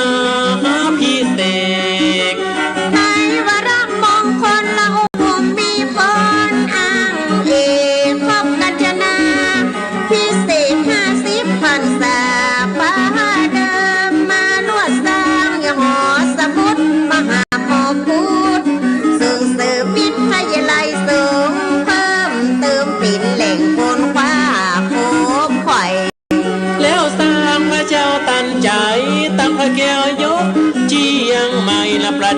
ตฐานเต้นไว้ซุ้มเจ้าเจดีย์เดิมโอนพระพุทธละมหามณีรัตนตนังละปฏิมาก่อนสร้างไว้เป็นอานุสรณ์พระแก้วยกจำลองของเก่าตะแปลงที่แปลงล้อมวัดมันก็ซ้ำมายัดแตกแล้วพอสร้างมาเมินจิ้นเก่าหลวงปู่ปีนเก่าบานทานนึกกับแปลงเก่าแล้วมาสร้างแปลงใหม่ครบไว้สี่ด้านตุยกันนะไว้เป็นรั้วรอบขอบผ่านเขตพระอารามงามยิ่งศรัทธาพากันให้หอมหลวงปู่เลยบ่ยอมหยุดนิ่งพัดลัทนาผู้อันปันสิ่งเป็นเก้าเจ้าโมผู้นำอาคารศาสนาทายาทสมเด็จสังฆราชเตอุปลปธรรมเป็นอาคารเรียนหลังงามพระราชทานนามหรือเล่าเสนาลักษณะต่างหลายญาติยอมถวายได้หลวงปู่เจ้าสร้างโดยสัตว์มาเป็นเก้าทุกฝ่ายน้อมเข้ามาหาทานกุฏิแม่แสงและพ่อจารินตะนวดสร้างองค์พระวิหารไว้เพื่อประดิษฐ์สถานพระอรหันต์ในถาดหลวงปู่มั่นภูริทัตโตอริยสังโฆเคยเป็นเจ้าอาวาสบำเพ็ญละมาหลายภพชาติอรหันตธาตุสุขุมานความดีของท่านนักแต่เปรียบดังพ่อแม่และครูบาอาจารย์วิปัสสนาเจ้ากรรมฐานเป็นเก้าประธานพระป่าลูกศิษย์องค์พระสังฆนธรรมยุทธและนิกายเก่งกล้าสืบสานมาเมินเนินยาปฏิปทางดงามสันตุทีคือความสันโดษว่ามีภัยโทษติดตามหลวงปู่ดักใดน้อมนำมาเอาของทับคำสารต่อตั้งแต่ท่านมาของวัดมีแต่พัดลัทนาสร้างก่อปีเหยเดือนวันนานนานนอบ่เคยอยู่ท่าเร็วไว้เวลามันดังวารีบ่เคยจะมีถ้าภัยจนบรรลุอายุนาไขล่วงเข้าสู่วัยชราภาพ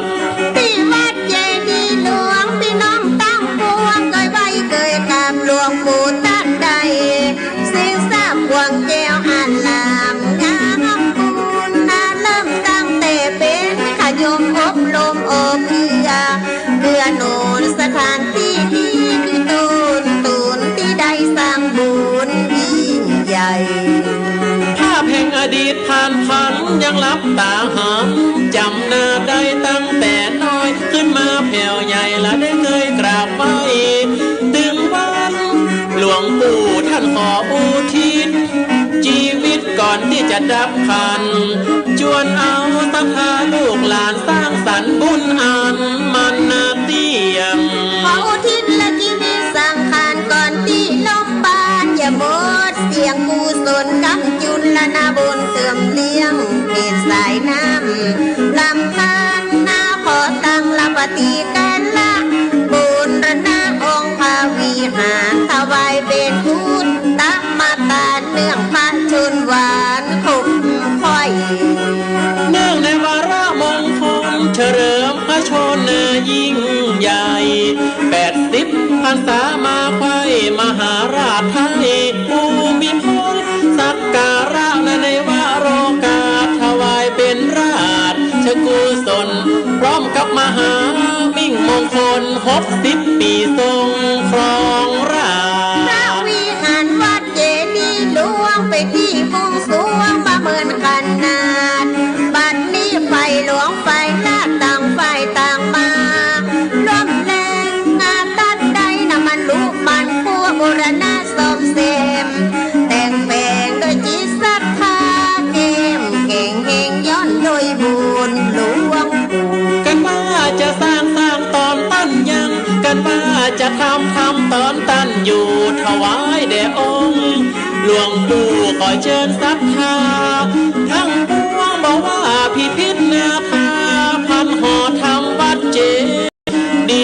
วงขอเชิญศรัทธาทั้งหน้าพวงช่วยกันหอมบุญให้ลูกนาหลวงถวายแด่หลวงปู่เฮาคือท่านได้เบาหายห่วงคือได้สำเร็จลุล่วงเมื่อถึงลึกงามยามปีหลวงปู่พาพุทธถ้าพ้นก็อายุครบเก่า10 ปี2550พอดีที่วัดเจดีย์หลวงเพียงใหม่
แก่แห่งนั้นปอนอนเองสวยงามมากครับ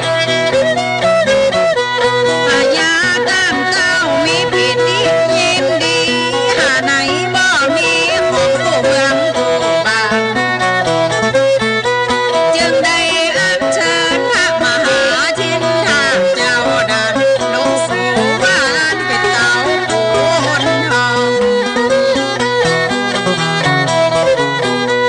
ว่าท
ดาบหน้าบ้าแม่น้ำนั้นวางกอดเจริญท่านดานสถานที่นั้น ตำบลฝ่ายแก้วก็มีศักดิ์มีสีมีประเพณีประจำปีนอเจ้ามีสนามแข่งเรือแต่เก้าแต่เงาพี่น้องเขาเจ้ามีเรือยาวชนมีความสามัคคีร่วมใจกุศลพี่น้องทุกคนทำดีทั่วหน้าก็มีจิตศรัทธาที่ดีงามเลย อย่าปิดหน้าปล่อยไม้เขตอำเภอภูเพียงอย่าได้เรียบเรียงตำบลฝ่ายแก้วเดือน12เป็นนักกินสาลากแล้วตำบลฝ่ายแก้วก็เปิดสนามแข่งเรือได้อนุรักษ์จัดกันนะทุกปีปิดประเพณีตำบลฝ่ายแก้วเดี๋ยวก็มาปิดเหวตามลำแม่น้ำได้ลำดับลำดาอำเภอภูเพียงก็ได้เรียบเรียงเก็บตำบลแล้วเจ้า61หมู่บ้านรวมกันนั้นเราทุกการนอเจ้าก็จะขออวยพร คือสิ่งศักดิ์สิทธิ์นาบ้านข้าแก่แห่งผู้เพียงมาเรียบเรียงปกครองท่านเจ้าเป็นลมเป็นเงานอนเจ้าพี่น้องขอเทว่าพุทธลงมาหักษาก็เชิญเทว่าดาลงมาขอเยี่ยม ปากดดูสายสาวางเหลี่ยมก็บ่มีเมฆฟ้ามาบังจริงศักดิ์สิทธิ์ประเดชดินตั้งหายมาปากดกายเข้ามาแต่งตั้งขออย่ามีหยังเข้ามาบังที่ตรง ขอสิ่งศักดิ์สิทธิ์ประเดชดินทั้งหลายมาปรากฏกายไปนะกุศลผลบุญที่อยู่ใจฝากฟ้าจงมาหอบภูมินาโลมลาขอดินและฟ้าอย่ามาเป็นพานอยู่ในสถานโลกลาขอเดชเทวามารักษาโปรดไว้และน้องบทนี้ก็เลยกำสอนยังก่อนแต่น้องพี่น้อง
พ่อจ่ายจังสมสายธราจังสอฝ่ายแม่หญิง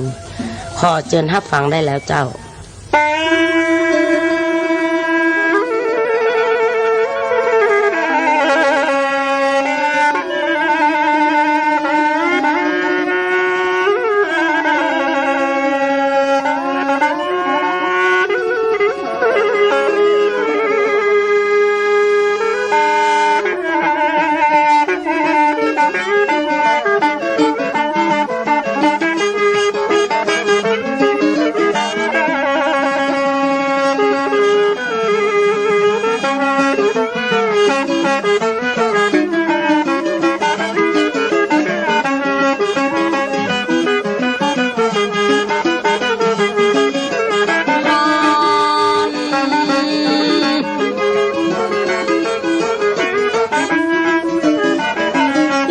จันสมเปิ้นนาคามเป็นสวยปอเจ้าบ้องเข็นลอยจะรับลองเป็นดอกที่ไม่เป็นขันเข้าตอกถึงบ่าหูได้ล่อจากห่วงเกี่ยวตั้งสาม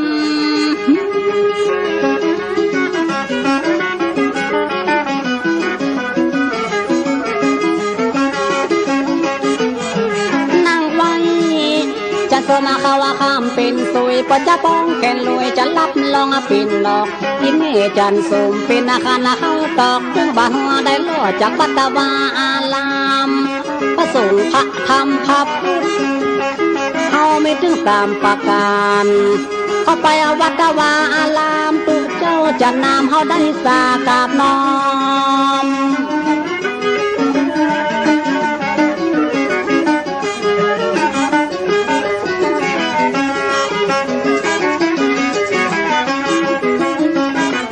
แล้วจะจวนเจ้าเท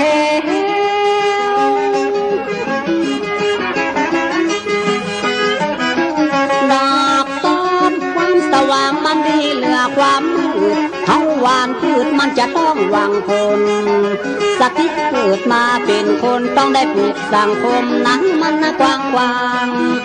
เป็นแม่ยิงที่ดีไปไหนมาไหนเปิ้นก็วัตะก็อ้างบันเล่า10 สาวเจ้าบ้านก็จะเล่าลือเป็นคนดีทำดีมันก็ห่างตึงได้ก่อนว่าทำให้มันบ่มีสักวีผัวก็ดีเมียก็ดีสุลานาลีตึงบ่เกี่ยวข้องเขาจะมีเงินนะมีคำจะได้ปั่นแถวละอ่อนนี่เลยน้องเลยน้ำ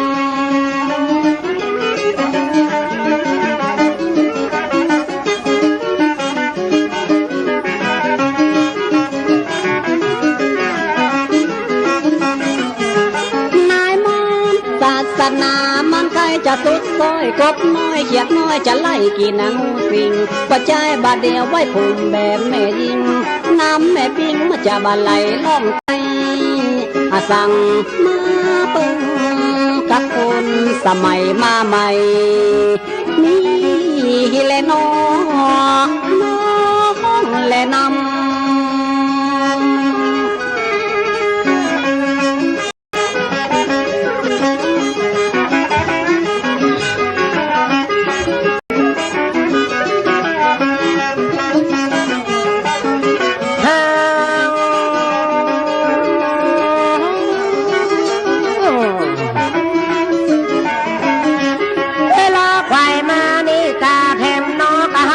จังซอตึงหนุ่มตึงเท่าปากันมาไว้พระบาทเจ้าโดยสุเทพนี้อายังมาสู่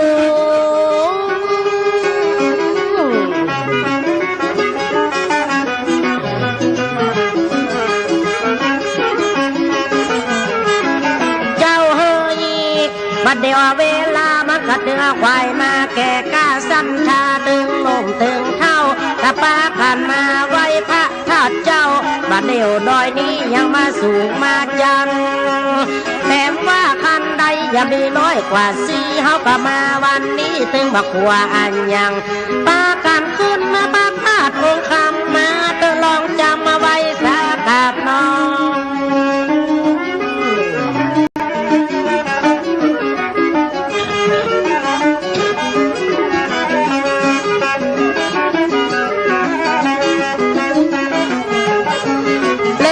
จะจวนการตั้งหลาย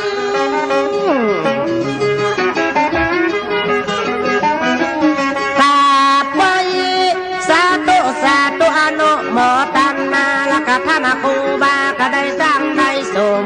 มีภาพธาตุเป็นพระบรมอันนี้เป็นองค์ลักษณ์ฐานเที่ยงมันนะกับปากันมากับไหว้บูชาบูศรัทธาหลายจองหลายบ้านมาเดียวจำลองถึงว่าแปลงแน่มันปากกะกาบไว้บูชา ปเทียมนามาลาดอกไม้แล้วก็ขึ้นมาไหวแล้วก็ขึ้นมาสากระเดียวจำลองอันนั้นก็เป็นสภามานั่งทุนสาวันตากาบไว้ปากามาสาน้อมกราบนี่และน้องและเน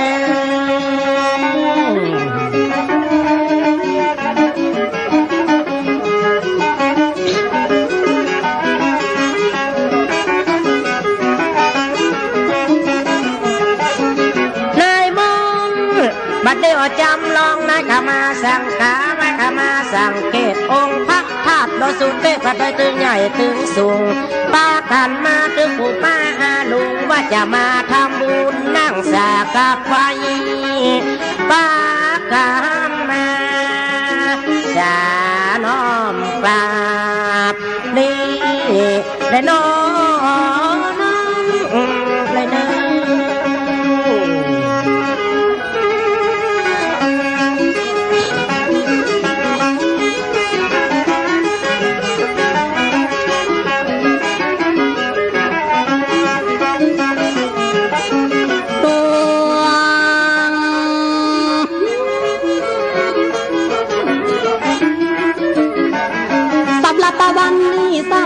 เดือนเป็นคนเท่ากะเก่งซื้อเขาดอกกระดอกไม้เดินตางไก่บะใจของไก่พระเฮามาไว้พระธรรมพระสงฆ์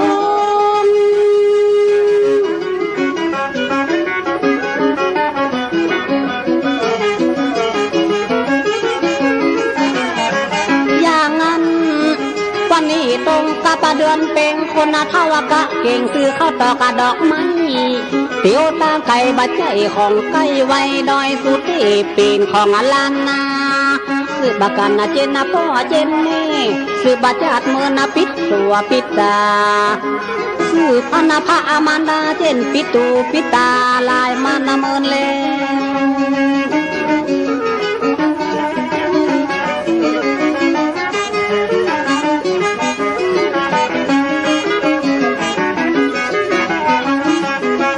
นาเป็นของอันยิ่งใหญ่ก็ช่วยกันไว้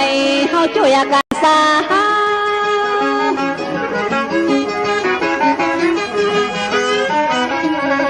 นั่งไว้ผู้นายก็อยากแค่ใจ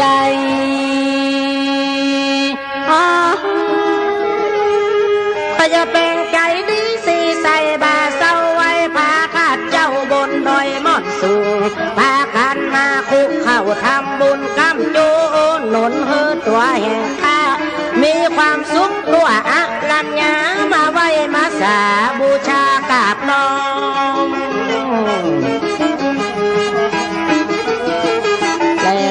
มาไว้มาสาบูชากับมาเฮาบ่เดือดร้อนม่วนโอกะม่วนใจล่างตึงกะตึงในกะยาเฮาใส่สะอาดมาฟังตั้งศีลตั้งธรรมเป็นเฮาบ่ใจดำมาใจบาปกะเป็นวันนี้ล้างหูหมดสะอาดที่เฮาได้ทำบาปมาเดิน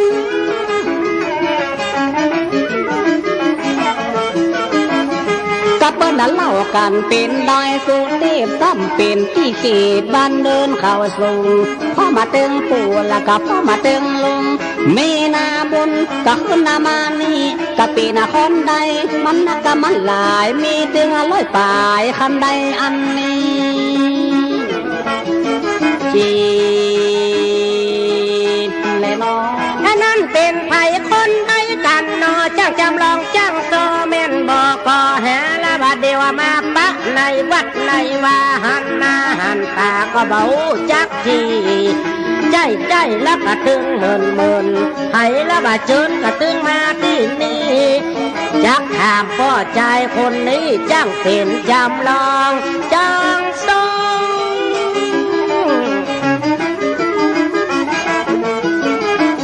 แล้วก็ป่าเพณีแล้วก็เดือนแปดปีปากันกะเก่งไว้องค์พัดธาตุปากันมาหลายอยู่ยับ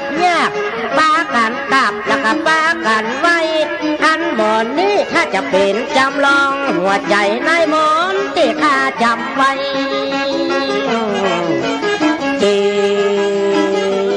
เห็นแลนะสวัสดีครับอาจารย์สมอิมแม่ต้นละก็แกผมขายกามาสาวันนี้ผมมาตั้งใจมาเป็นอย่างใดจะมาตุยกันอภัยพ้องอิมแม่จะสมสายทานลากะโยกะมือสาของคนโยกะมือน้อมกะเมื่อเดิมมันว่าเมื่อก่อนก็ยังเคยไปจอยไปยาโซแม่ล้อแม่จะสมอย่างครับก็เป็นวันนี้เดือนดับเดือนเป็นอิแม่ยังกะเพียงขึ้นดอยจะสูงเปิ้นว่าถ้าเฮาบ่มีบุญคันใดร้อยปลายจึงคือหน้าบอดได้เป็นหน้าบุญนะก็เป็นหน้าบุญลายเป็นหน้าบุญของใจที่แม่เขาเลี้ยงไว้เมื่อก่อนแม่ได้เลี้ยงผมเนาะเลยเนาะถ้าเป็นขั้นใดแล้วจะคือนาสู่บนนะว่าใจในมนต์มันมีจัดลายว่าใจมันมีกระตาตีร้อยปลายข้าจะเก็บบ้านใหญ่จำลองที่มี200กระตาตี21ผู้จำเล็กเจ้าน้องเจ้าปีเฮามันนับมาพ่อคอยซิมันมี200ปลายเนิน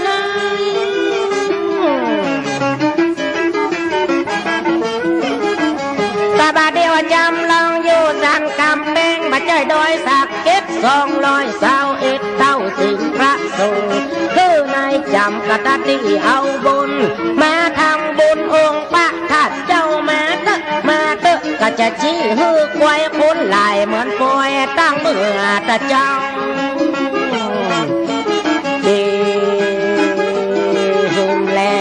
ก็เป็นนักเรียนดอยดึงส่งดึงนึกปิด127หรือ21บ่ไปคันใดมีนักมีลายก็ไปบาปอสูงแต่สูงว่าที่ปีไม่ขึ้นมาจะเชิญนวันลูกหลานข้าผู้ตั้งไก่แต่ไก่ว่าเฮามาไว้พาธาตุบนนาดอย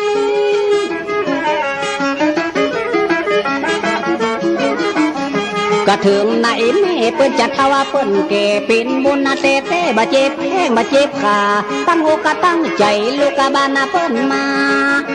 าไว้ละพระธาตุติดนี้ก็ปีนาคันใดมีเป็น200ปลายบุญบันนักบันลายบันได้หันแล้วนี่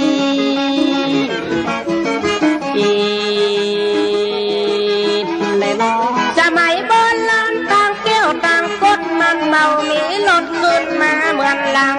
จำไว้เตอะจำลองแถมกำเดินตาเดินตางเป็นดุงเป็นป่ามามีรถจิบและมามีรถเก่งมามีไผ่ห้องเพลงคอยหลังน้ำแน่เมื่อแต่ก่อนนี้เป็นดุงเป็นป่ายังมามีหนทางรถยนต์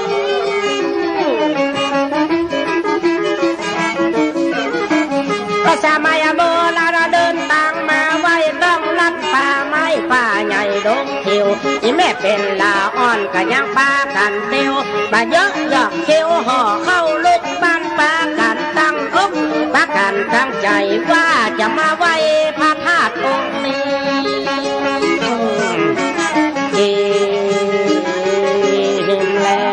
ก็เมื่อเดิมมันบ้าเมื่อก่อนที่แม่เป็นนั่นลาอ่อนเมียโลดนักนาเขาจะมาไว้มาสามาคือจะพระธาตุดอยสุเทพซ้ำบ่มีรถซ้ำบ่มีลางเป็นอีแม่มาสั่งกาสังเกตจะขึ้นนานบนดอยสุเทพสามาว่าเตียวตีนเทินตาม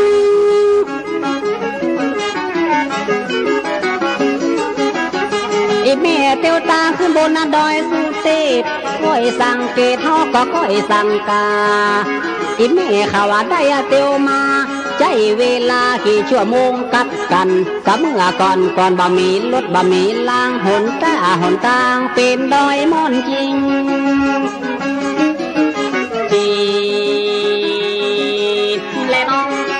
ถึงมันจากไก่ตุ้นที่ขอบป้าบอกว่าเปิ้นมาว่าข้ากระตึงมาโดยกันมาตึกมาทำบุญทำตามจะไปกว่าอันยังมาไว้มาขาบถึงเบามีพิษถึงเบามีภัย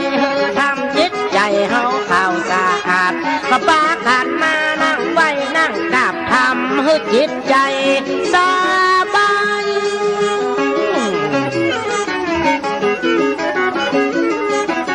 มาถึงมือถึงวันจำลองทำงาน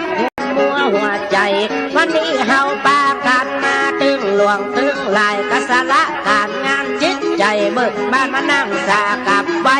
ก็ขอชำระจิตใจภายในมันหมดเหมือนใสเหมือนเฮาสวยงาม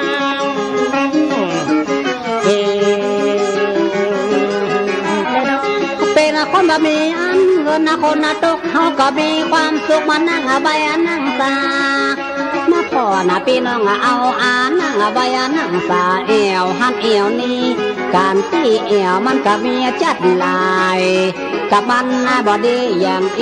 ตั้งงดจิตใจที่เฮามาวันนี้เฮาเอวที่อื่นเปลืองเงินเปลืองทอง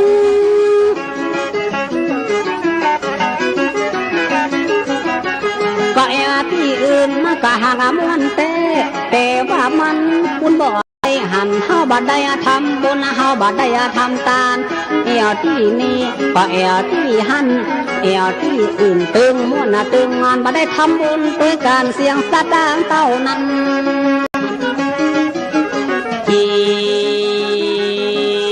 แน่นอนบ้านมาโดยสุเทพตัวมาโดยสุเทพเป็นที่มีเศษเจ้าตัวเคยได้หันอันประวัติแต่ก่อน1,000จำลองมาหันย่างสูงก็นี่แม่เป็นคนอายุ50ไปมาใจก็ใจมารุ่นแม่รุ่นพ่อป้าวัดเดิมจำลองหูก็เปิ้นไว้ก็ไว้หัวไป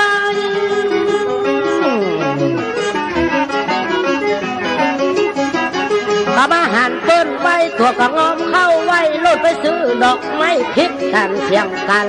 เปิ้นเงินมาตัวก็จกซาดังดอกไม้ทุกจะเอาไปสาไปไว้ประวัติเก่าประวัติเดิมประเดี๋ยวจะถามจากนายหูไว้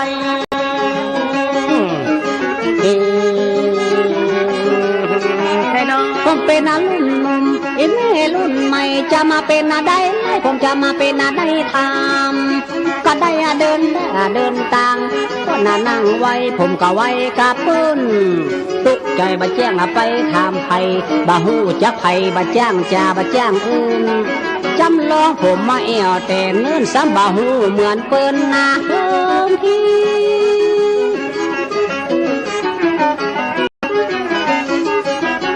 ก็ขอเพิ่มบุญไม่จะน่าสมสักน้อยเรียบร้อยกำจ่าเคยเข้าวัดนี่เคยเข้าว่าเคยฟังธรรมแล้วก็เคยจำศีลอีแม่ประวัติความจริงแม่เป็นแม่หญิงผมขอถามสักครั้ง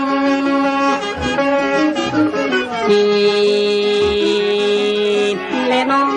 ดำในเวลาเก่าก่อนโมละอ่อนสูบเคยได้หันเหมือนตัวอีแม่ก็บาหันแถมกรรมที่เอาเล่าเฮือกันสืบมาเก่าโดยมอนนี้เป็นป่าอ้อยก็ถึงมดถึงมวนไผ่บามายักส่วนไผ่บามายักให้เป็นป่าอ้อยนะบ่ได้นอไอถึงมามีป่าตึงป่ายัง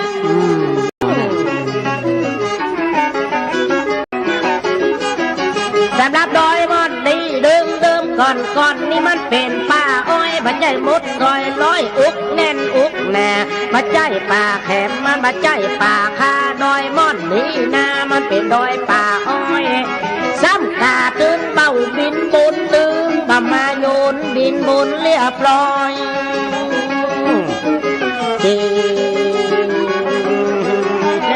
ก็เป็นนาข้าวสูงนั่นใหญ่กะบาน้อยซ้ำเป็นนาป่าอ้อยเป็นพื้นจัดสูงสึกกันเช่นตัวเช่นลงมีต้นไม้ก็ซ้ำมีป่าอ้อย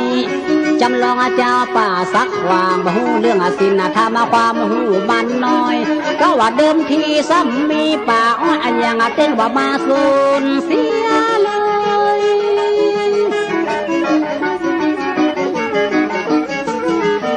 เป็นดอยม่อนสูงซ้ำมาเป็นป่าอ้อยนกใหญ่นกน้อยเตียงบ่บินมากายประวัติมันเป็นเจ้าใดยัง อาบินกายบ่ได้ก็เป็นต้นไม้มันถึงบ่มีเพราะมันถึงมีป่าอ้อยป่าไม้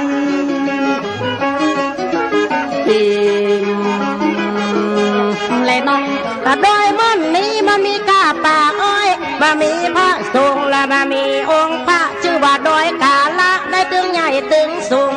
ก่อนว่าตัวละจะทำเรื่องบุญโดยใหญ่โดยสูงชื่อว่าโดยกาละถามมาถึงบ่าวบินบุญถึงบ่หกวิ่งโยนบ่มีตุบ่มีพัก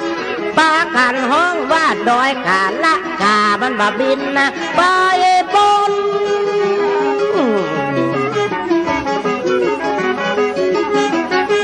ผู้สักกุลนะบอกว่ากาวันลุกถึงบ่าวมาวุกถึงบ่บินคำหัวเพราะว่าสักนาต่างตัวคือนายทำเป็นข้อประวัติสุดเด็ดจะเอากันมาสอบบอกคำปึ้งคำปอพี่ฮือน้อง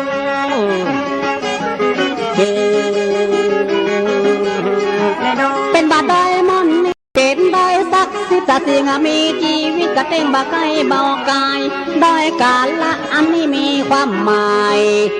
ให้บาเดินมาไกลเป็นว่ากาตึงบ่บินมาตึงบากายป่าอ้อยป่าไม้ดอยม่อนนี้ซ้ำเป็นดอยใหญ่เป็นเขตศักดิ์สิทธิ์นาพอดี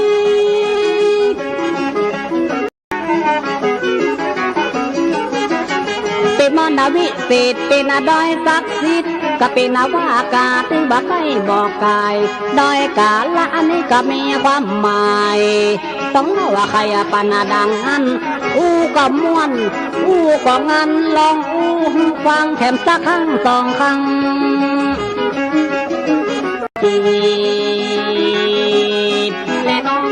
มันมีกระโยนนี่สะปะชื่อว่าโดยการละกะเพาะกามันหันส่องลงกลางปืนก็เวลาแถมกำอุกโถเท่าทักอันนั้นมันมีบาทแก้วบาทนี้เป็นบาทของพระพุทธองค์ยามเมื่อท่านทรงปัญญาเสร็จแล้วตั้งปืนหันเพราะมันมีบาทเกี้ยวเพราะฉะนั้นกาเบาว่าบินมา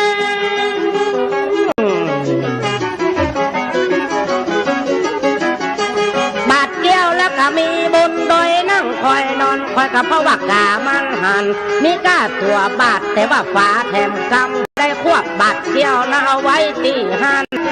บาทอันนี้เป็นของศักดิ์สิทธิ์เป็นที่สถิตบาทเกี้ยวอันนั้น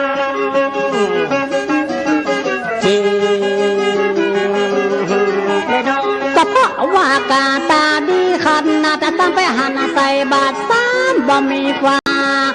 กินแล้วเป็นนิวิทันนาซ้ำบ่มีฟ้ามาปกปิดไว้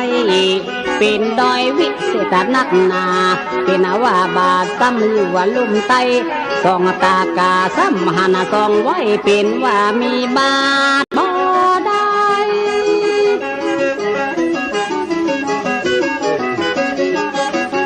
มหายมอกดีเป็นเขตศักดิ์สิทธิ์ของมีชีวิตกามันได้หันถ้าว่าบ่มีบุญสมปานคนธรรมดาคงว่าบ่หัน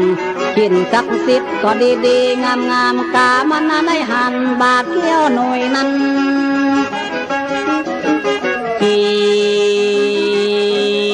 เลยน้องกะพระบาทเกี้ยวมีบนดอยบนนี้พระอินได้จี้กะได้สองหันก็มีหรือสี่องค์เลื่องละเวลาแถมกรรมบุญญาธิการของเปิ้นขอนนักมาจากพิษและก็หอละดีเปิ้นมีฤทธิ์ชีเตจีจ้องจักเป็นหรือที่เปิ้นไฟหักเปิ้นก็มาจากหอละดี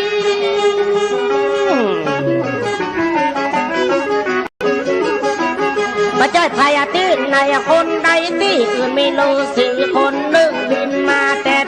จากหอละดีเพราะว่าบุญของเปิ้นยังมีทิศหอละดีจะมาทุกแจงใต้องค์นี้และเป็นองค์ฤาษีท่านจะมาดีจะมาสร้างไว้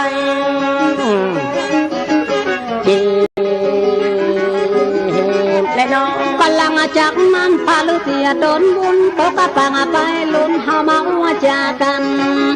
ถ้ามีความมุดใส่ดีงาม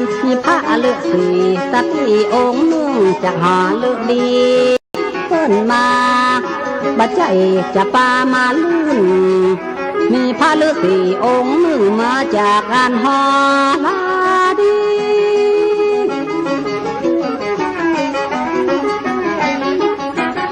กับพระฤาษีองค์พระวิเศษท่านก็มาสั่งเกท่านก็มาสั่งกาก็ตั้งรัตหานันนามาพักมาแย่งตีหันเพราะมาจากอันหอฤดีบนดอยเปิ้นมีศักดิ์สิทธิ์เจนลำ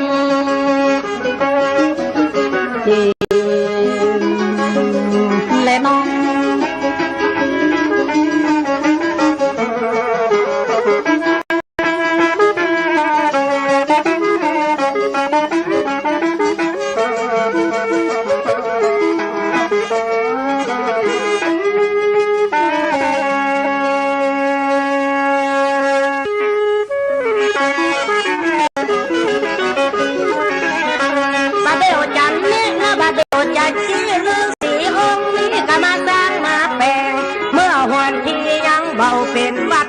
เป็นกำแพงอันสาลัดแดงยังบ่มีเสื้อฤาษีองค์นี้เพิ่นมาสร้างมาส่งในป่าดงบ่ได้อิ่มได้เบื่อสมัยก่อนวัดบ่มีเสื้อเพิ่นมาสร้างธาตุเจ้าองค์ข้าง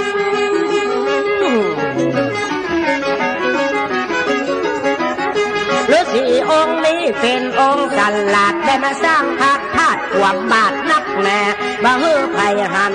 หูกับตาก็พระกลางในนั้นมีบาดแก้วเปิ้นเลยก็เป็นองค์พระธาตุเบาไผ่ประมาทก็ไว้จนแล้ว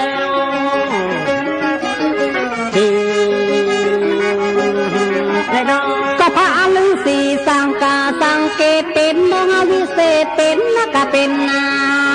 ตั้งองค์พระธาตุขึ้นมาต้นใจความคิดต้นปีนาคนก็เพราะเป็นดอยม่อนสูงบัดเดว่าหมู่เฮายังบังเงินตาพอองค์วิเศษใดคือจะได้ก่อเลยสร้างเป็นพระธาตุขึ้นมา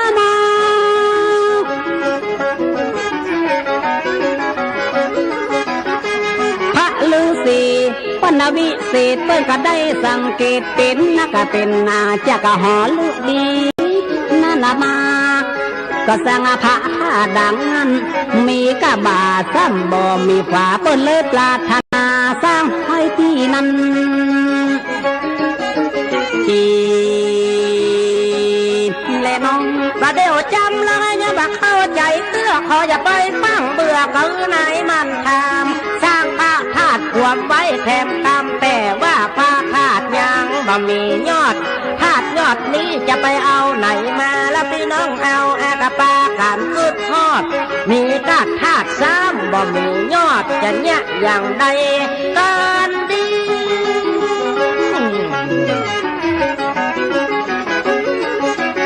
ก็มีพระฤาษีองค์หนึ่งสร้างไว้อยู่ดงป่าไม้ป่าใหญ่ดงนา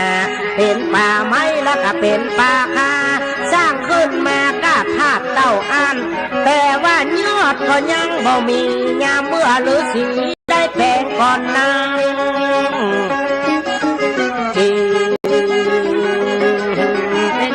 ก็สร้างอันแรกเป็นสร้างพระธาตุจะมาเป็นในปากน้ำเป็นในธรรมแล้วย่อจีดีแถมกำเปิ้นไปเอาในกันไทยได้สร้างไว้องค์พระฤาษีตนวิเศษนักหนา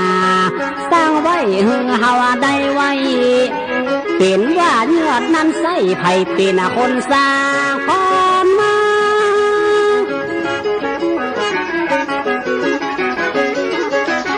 ก็สร้างเจดีย์นะบัดใจของง่ายเปิ้นได้ก็ไหว้ปูชันในศรัทธานก็เป็นบายะสำคัญไผ่เป็นคนสร้างดังนั้นเป็นยอดธาตุของดีของงามของพิเศษนำไผ่เป็นคนเต้จีเลน้องสำหรับยอดธาตุบัดใจมีเจียงใหม่เพื่อเอาใจใส่ปากันไปหาเมืองลพบุรีก่อนนั้นแถมกาเพื่อกระเตือไปหาเพื่อกระเตือไปซะเอาจ้างเถือกแก้วตนที่วิเศษเหตุนั้นหมายมีได้สร้างความดีก็เอาไว้ เฉพาะพี่น้องตั้งหลายคนยังไม่ไปเสาะและไปได้เมืองลบบุรี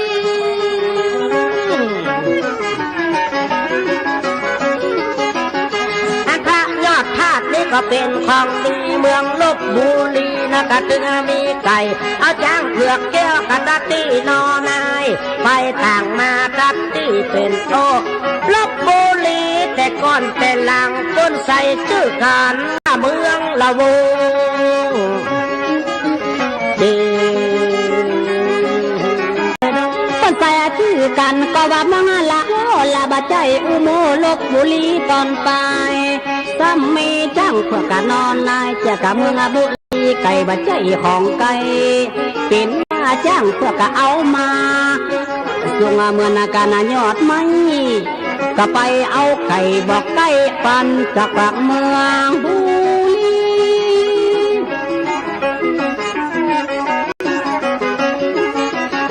เป็นยอดธาตุนี้มากะห่างตึงดีเมืองลบบุรีเป็นเมืองบ้านไก่บทนี้ข้าก็มาสงสัยเมืองลบบุรีไก่บะใจของไก่เพราะว่าจ้างเผือกนั่นได้เอามามันถึงเวลาถึงได้สร้างไว้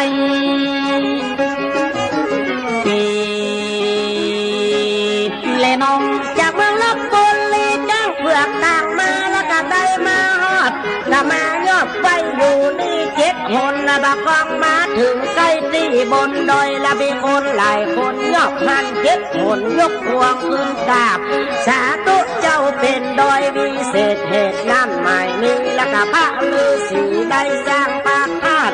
จ้างเผือกเยอะคุกเข้ากราบ7 คน7 ครั้งพอดี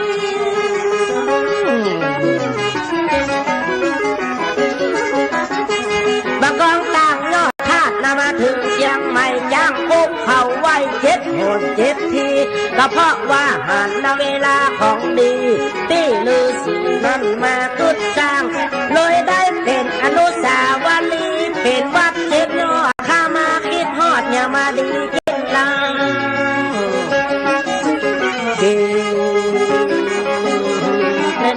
ก็ตั้งยอดธาตุมาถึงวัด7 ยอดจ้างมากุดฮอดกุเขานักนาจ้างนี้ได้บัดได้สา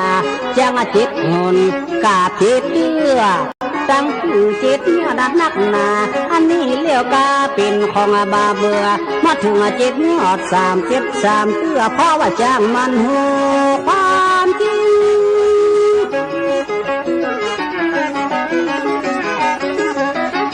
จังมาถึงหันกราบไว้7 เตื้อชื่อว่า7 ยอดเมืองเชียงใหม่นักหนาเป็นสัตว์ก็หัวเตนาได้ยกกะบะได้ไว้ผู้ตีน4 เบื้องนั้นนาเพราะว่าจ้างนาถูกคนนาเปิ้นใจ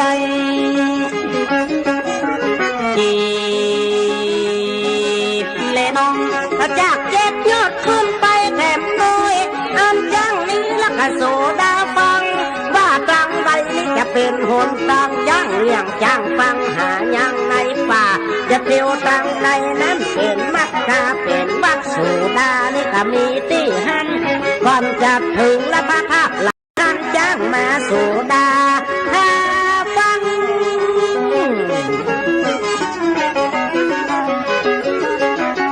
ก็จากที่โซดากากินาคาละนั้นขึ้นมามันใกล้จะถึงไปฮอดหันลาดกับเป็นพันเลิศเจิดจาดว่าอันเพราะหนตากับตะตี้หนตางป่าไม้ดงดังมันอย่างมามืนลัง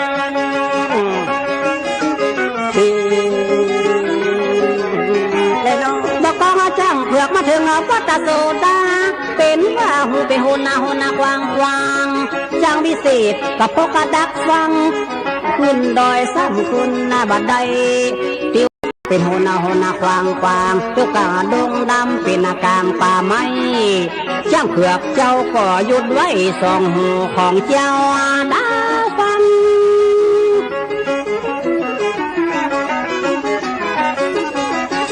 ดอกกอง4 ตีนก็จ้างเขายังวัดโซดาเป็นนักเป็นนาเป็นหูไปมาถึงผาลาดซ้ำไปบัดได้ผาเลิศผาลาดเป็นนักนานหู หนตาอย่างมายากเตใส่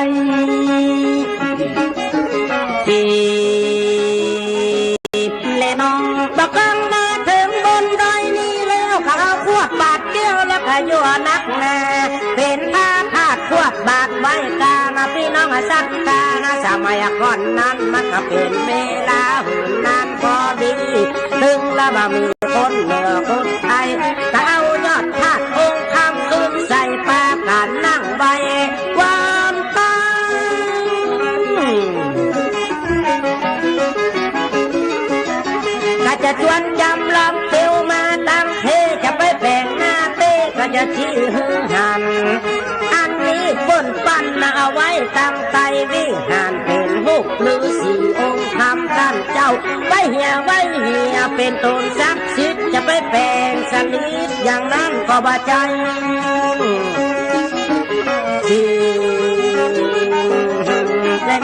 เต่าหาลือสีข้าขอยกมือไว้ที่ข้ามาใจขอก็มาทุนสี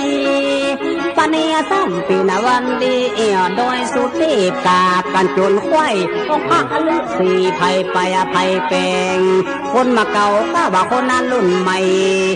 หมู่เฮายกมือสากาไปไผ่เป็นคนไปคนนาทำคนโบราณเปิ้นมีเมินแล้วก็เป็นอฤาษีแปลงไว้ตั้งใจปนาองค์จัดใหญ่เฮาได้ไว้ซา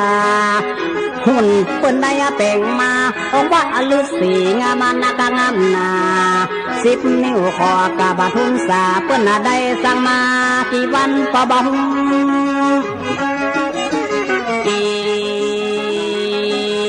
และน้องอันนี้เป็นสารโลกองค์พระฤาษีขอคาลาวพระนามชื่อเจ้าว่าเทวะฤาษี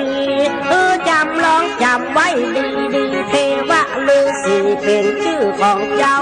ก็ได้มาสร้างพระธาตุองค์คำเอาชื่อเอานามของเปิ้นนั่นเล่าโดยสุเทพคือสุเทวะเจ้าเป็นคนก่อสร้างเดิม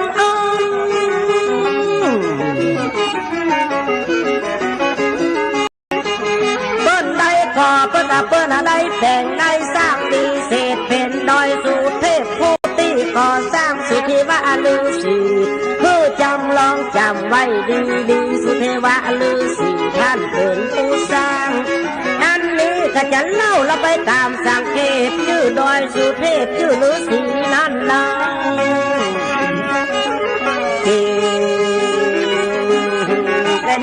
ลูกปานาฤาษีที่อยู่บนดอยสุเทพเทวะฤาษีนักนาเพื่อนมีก็ปัญญาเพื่อนได้ขึ้นมาเพื่อนละมาตำตังปัญญาตังคู่แล้วก็แต่งตั้งตาเก่งขาอย่างมาดีกินลำขอหน้าตาเพื่อนดีอวดดีอ้างสมเป็นฤาษีองค์มาเดิม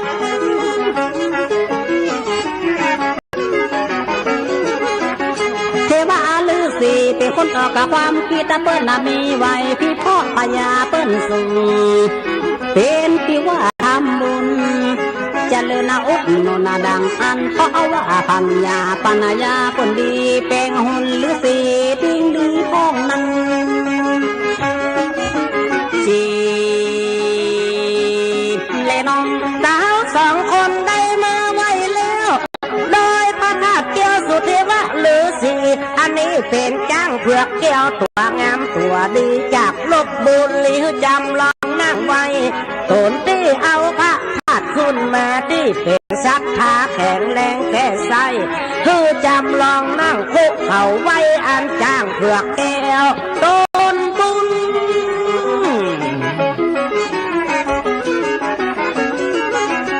พอจ้างเผือกแก้วนี้มีประโยชน์และคนถึงโลกก็ได้มาไว้มาสาพอจ้างเผือกแก้วละบัดตั้งเอามาพระจะมีปัญญาละเอามาเที่ยวนี้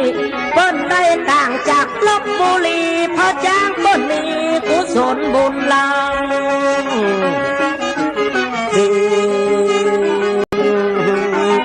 ก็จ้างเผื วกแก้วอยู่บนได้สุดเทพเปิ้นก็ได้สังเกตเปิ้นก็ได้สังกาเป็นว่าจ้างเอายอดมาต่างยอดภาพเมืองลพบุรีดังนะเมืองลพบุรีสามาว่าอยู่ไกลเป็นแจ้งตัวนี้แถมซ้ำเปิ้นก็มาอวดเปิ้นก็มาอ้างซ้ำมาเป็นลูกปานนาหาม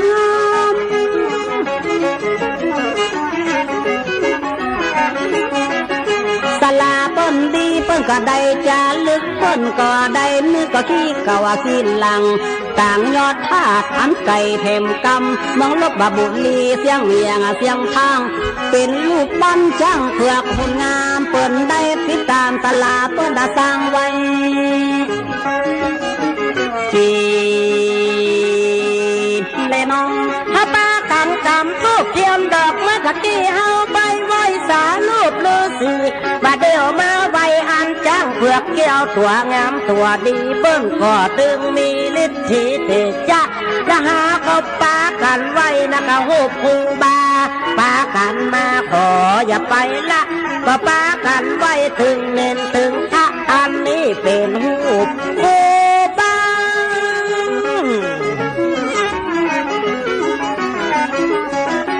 ว่าเตอะจำลองไหนได้มาไว้หูปูบาหวักวักรักษาขอฮือบุญของท่านครูบาปุกหุ่นกาญาหมู่ตัวข้าเจ้าขอฮือไว้ขอฮือสาไว้ครูบาเหียตึกดอกไม้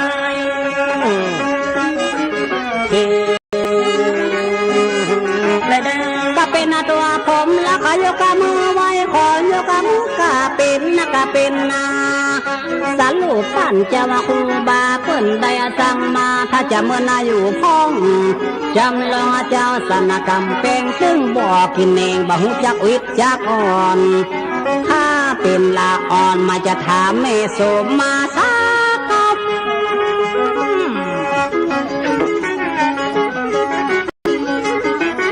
ก็เทวตั้งมาบ่หูอิดหูอ่อนตึงบ่เดือดร้อนผูกเทียมมาลาหัวเฮาละก็ยกมือสาถูกเรียนมาลาสากราบไว้สาลูกครูบาเป็นนักเป็นนามันเป็นปัญหาภายในสร้างไว้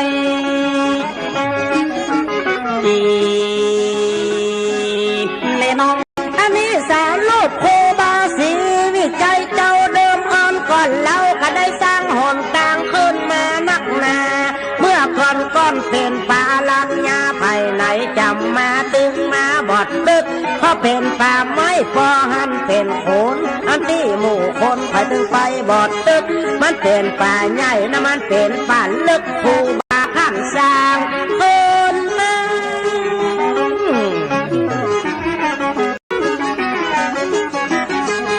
บุคคลคนนี้สำคัญนักหนาชื่อว่าครูบาสีวิจัยเจ้าตนแก่ตนเข้าเดิมออนหลายปีเบิ้นได้สร้างหนต่างจัดดีบุญป่าละมีขึ้นดอยที่นี่ท่านครูบาเจ้าสีวิจัยสร้างหนต่างนายขึ้นดอยหมดนี้และน้องครูบาสีวิจัยเปิ้นเป็นคนสร้างไผก็อดก็อังไผก็นับถือวงประชาเขาได้ละว่าได้ลือครูบาสีวิจัยเปิ้นเป็นคนสร้างก็เป็นหนตาหนตางก็เป็นป่าดอยไก่ลำเจ้าครูบาสีวิจัยเปิ้นสร้างไผก็อวดก็อ้างเอาว่าลือตั้งแต่ตีนดอยขึ้นมาบนที่เฮามากับที่เฮามาสาคนตาหนตางที่เฮาเดินมามันไก่นะบัดใจของไก่เป็นครูบาอันสีวิจัยเปิ้นสีวิไลเป็นคนคิดไว้ที่และน้องครูบาเจ้าสีวิจัยเปิ้นก็สร้างหนตางขึ้นมาบนวัดเจ้าเกี่ยวนวันละจะเป็นผู้ส่งเสริมมาต้องใจทองกับมาต้องใจเงินแล้วก็หมื่นกับหมื่นแล้วมาช่วยกันสร้างเสียเอาขอบุกเสียเอาขอเจ้าปากันเมาจนเสร็จจนเมียนเป็นเงินเป็นทองไผ่ถึงบาเสียงช่วยกันเป็นตามมา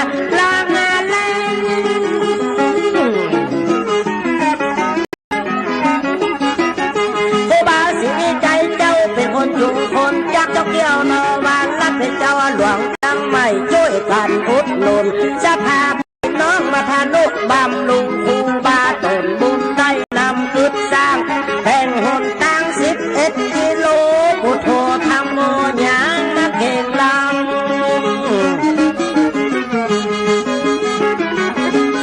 แต่น้องก็เป็นหนทางคนดอยสุเทพเจ้าเกี่ยวนวลัดเป็นห่วงเป็นหามปัจจัยลูกกันมาแถมกำกูบาเป็นคนออกกับความคิดเปิ้นน่ะก็ช่วยแล้วก็เปิ้นน่ะก็เป็นเจ้าเกี่ยวเปิ้นเป็นคนผิดนิดเปิ้นเป็นคนก็มาออกหัวคิดทักษะเมืองเชียงใหม่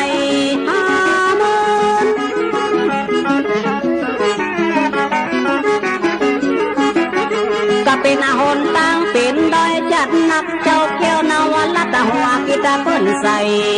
แบ่งเลี้ยวมันก็ห่างตึงไว้หนตามันไก่ใจเปิ้นตึงสู้ขึ้นดอยลอยห้วยลายม่อนนักหนาเฮาหันกัดตาไผก็ตึงหู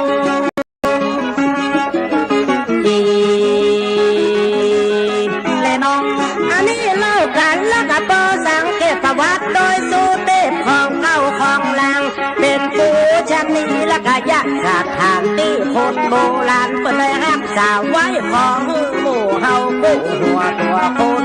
หากลูกชนตึงเหนือตึงใต้มาปากันมานั่งสาขับไว้ขออย่าไปทำมาลงลัง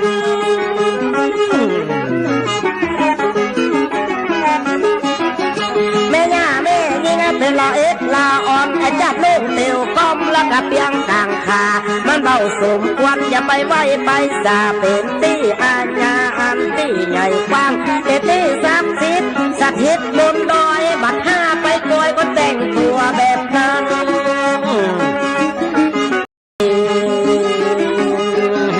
และน้องคือสากสันนาจงใจความคือก็ต้องมีไว้ติดก็เวลาเหมือนกันจักบอกกับคนนั้นหนุ่มมาคุณกรรมวันศิลวันธรรมก็ไปสาไปกราบแต่งตัวขอให้มันดีๆไปนุ่งผ้าปุ๊บจะไปนุ่งผ้าหวากนุ่งติวสนาไปนกไปกับอันนี้มันก็เป็น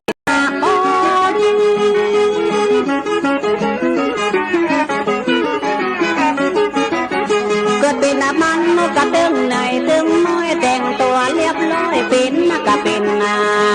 เมื่อเฮาว่าคนดอยนั่นนาเมื่อเฮาจะไปสาเมื่อเฮาจะไปไว้เฮาแต่งตัวดีๆงามๆวันศีลวันธรรมแถวเขาตอกดอกไม้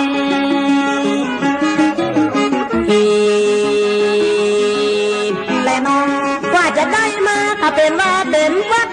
คนเสียงนักแล้วก็คนเสียงนาเฮาสืบตามกันมาเฮาได้รักษาเช่นพ่อเช่นแม่เช่นอุ้ยเช่นปู่เช่นลูกเช่นยายรักษาไปรุ่นเท่ารุ่นแก่ถึงสมัยนี้จะไปเฮือพันแย่ต้องช่วยกันมาบำรุง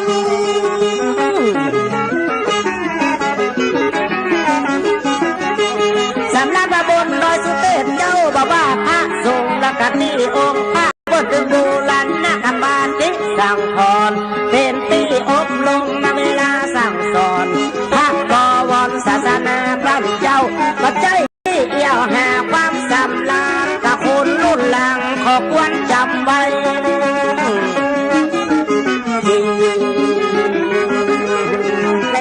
เป็นปีสักเสจะเป็นนาทีวิเศษพัฒนาดอยสุเทพเป็นนักเป็นนาคนต่างประเทศเมืองอเมริกาคนกระจวนมานั่งสากับไว้เป็นมนุษย์คือพุทธเหมือนกันคนไม่เอาแถวเมืองไต้ควรจะอนุรักษ์หักไว้บอกกับเฮือน้องไทย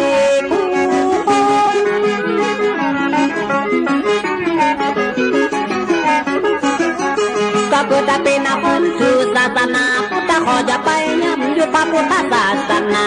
ต่างเด่นต่างเขตคนกระจนกันมาเฮานะเป็นคนนะเจ้าหนอด้วยกันนะรักษาช่วยกันจนเชื่อเฮาเป็นคนเจ้าเหนือต้องรักษาไว้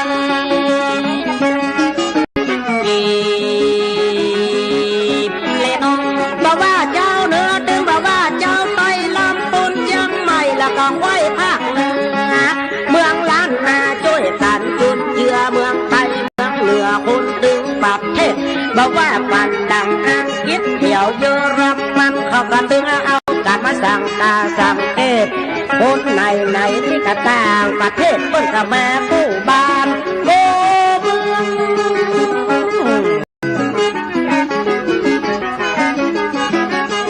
เปิ้นละก็มาทับษานาจนเอาเงินเอาทองมาบำรุงรักษาช่วยมาเป็นถ้าไม่ออกศรัทธานะก็ช่วยกันมาคือดำสร้างเพราะโดยสูตรเทพนี่เป็นของโบราณที่นาละการเมื่อนานเจ็ดทาง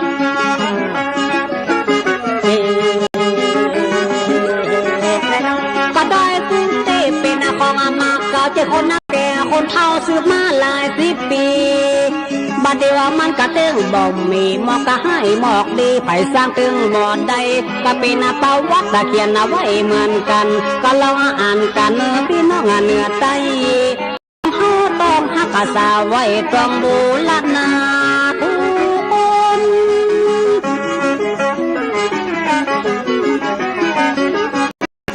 บ่ใจจันสมจะมาลองมาอ้างแต่มาเก่าตานหมู่ลงมาใส่กันเป็นประวัติสมามีเมือนนานของเก่าโบราณ13เจ้าบ้านเป็นของสัตว์คิดเป็นของสำคัญจักบอกคือฟังโบราณก่อนนั้น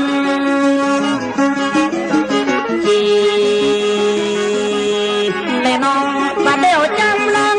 ป่าวัดแล้วปิกไปเบี้ยวบ้านเล่าลูกเพื่อลานว่าโดยสู่เทพข้าไปกินไฟตานพระแม่สมจันจะปังแงะดอนเกี่ยวเปิ้นเลยเล่าเรื่องเก่าเรื่องหลังเมื่อนายฟังแล้วก็จำไปแล้วเอาไปเล่า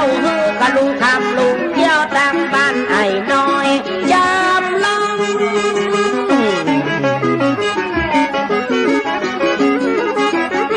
กะติโซมานะกะปอสั่งเทพวัดโดยสู่เต้เฮามาโซตัวกันขอยกมือไหว้พระตาเจ้าองค์คำอยู่มาถึงวันนับถือท่านเจ้าขอคุ้มครองพี่น้องทั้งหลายอยู่สุขสบายยิ่งใหญ่พี่น้อง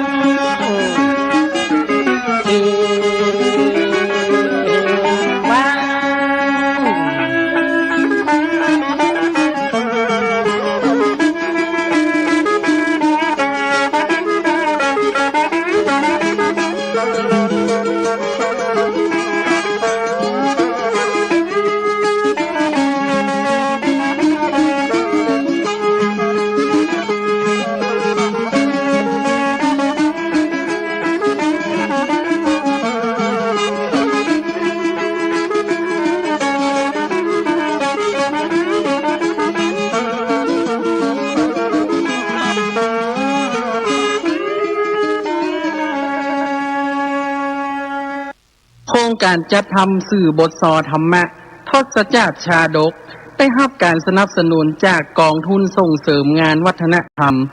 กรมส่งเสริมวัฒนธรรมกระทรวงวัฒนธรรมเสนอซอปื้นเมืองพระเจ้าสิบจาดพระจาดที่7เรื่องพระจันตะกุมารเพื่อสืบสานศิลปะวัฒนธรรมและถวายเป็นพระราชกุศลแด่พระบาทสมเด็จพระเจ้าอยู่หัวภูมิพลอดุลยเดชมหาราชเนื่องในวโรกาสพระชนมายุครบ85พรรษาพันบทซอโดยแม่ครูบัวซอนถนอมบุญซอโดยแม่ครูบัวซอนถนอมบุญและจันแก้วห่างดงจังปีก้อยป้อครูกวนดาเชียงตาจังปีกลางป้อครูสุรพลเชียงตาปีเล็กเกียรติศักดิ์ชัยเมืองชื่นมือซึงกำศักดิ์สุวรรณกันทาเชิญรับฟังได้แล้วครับ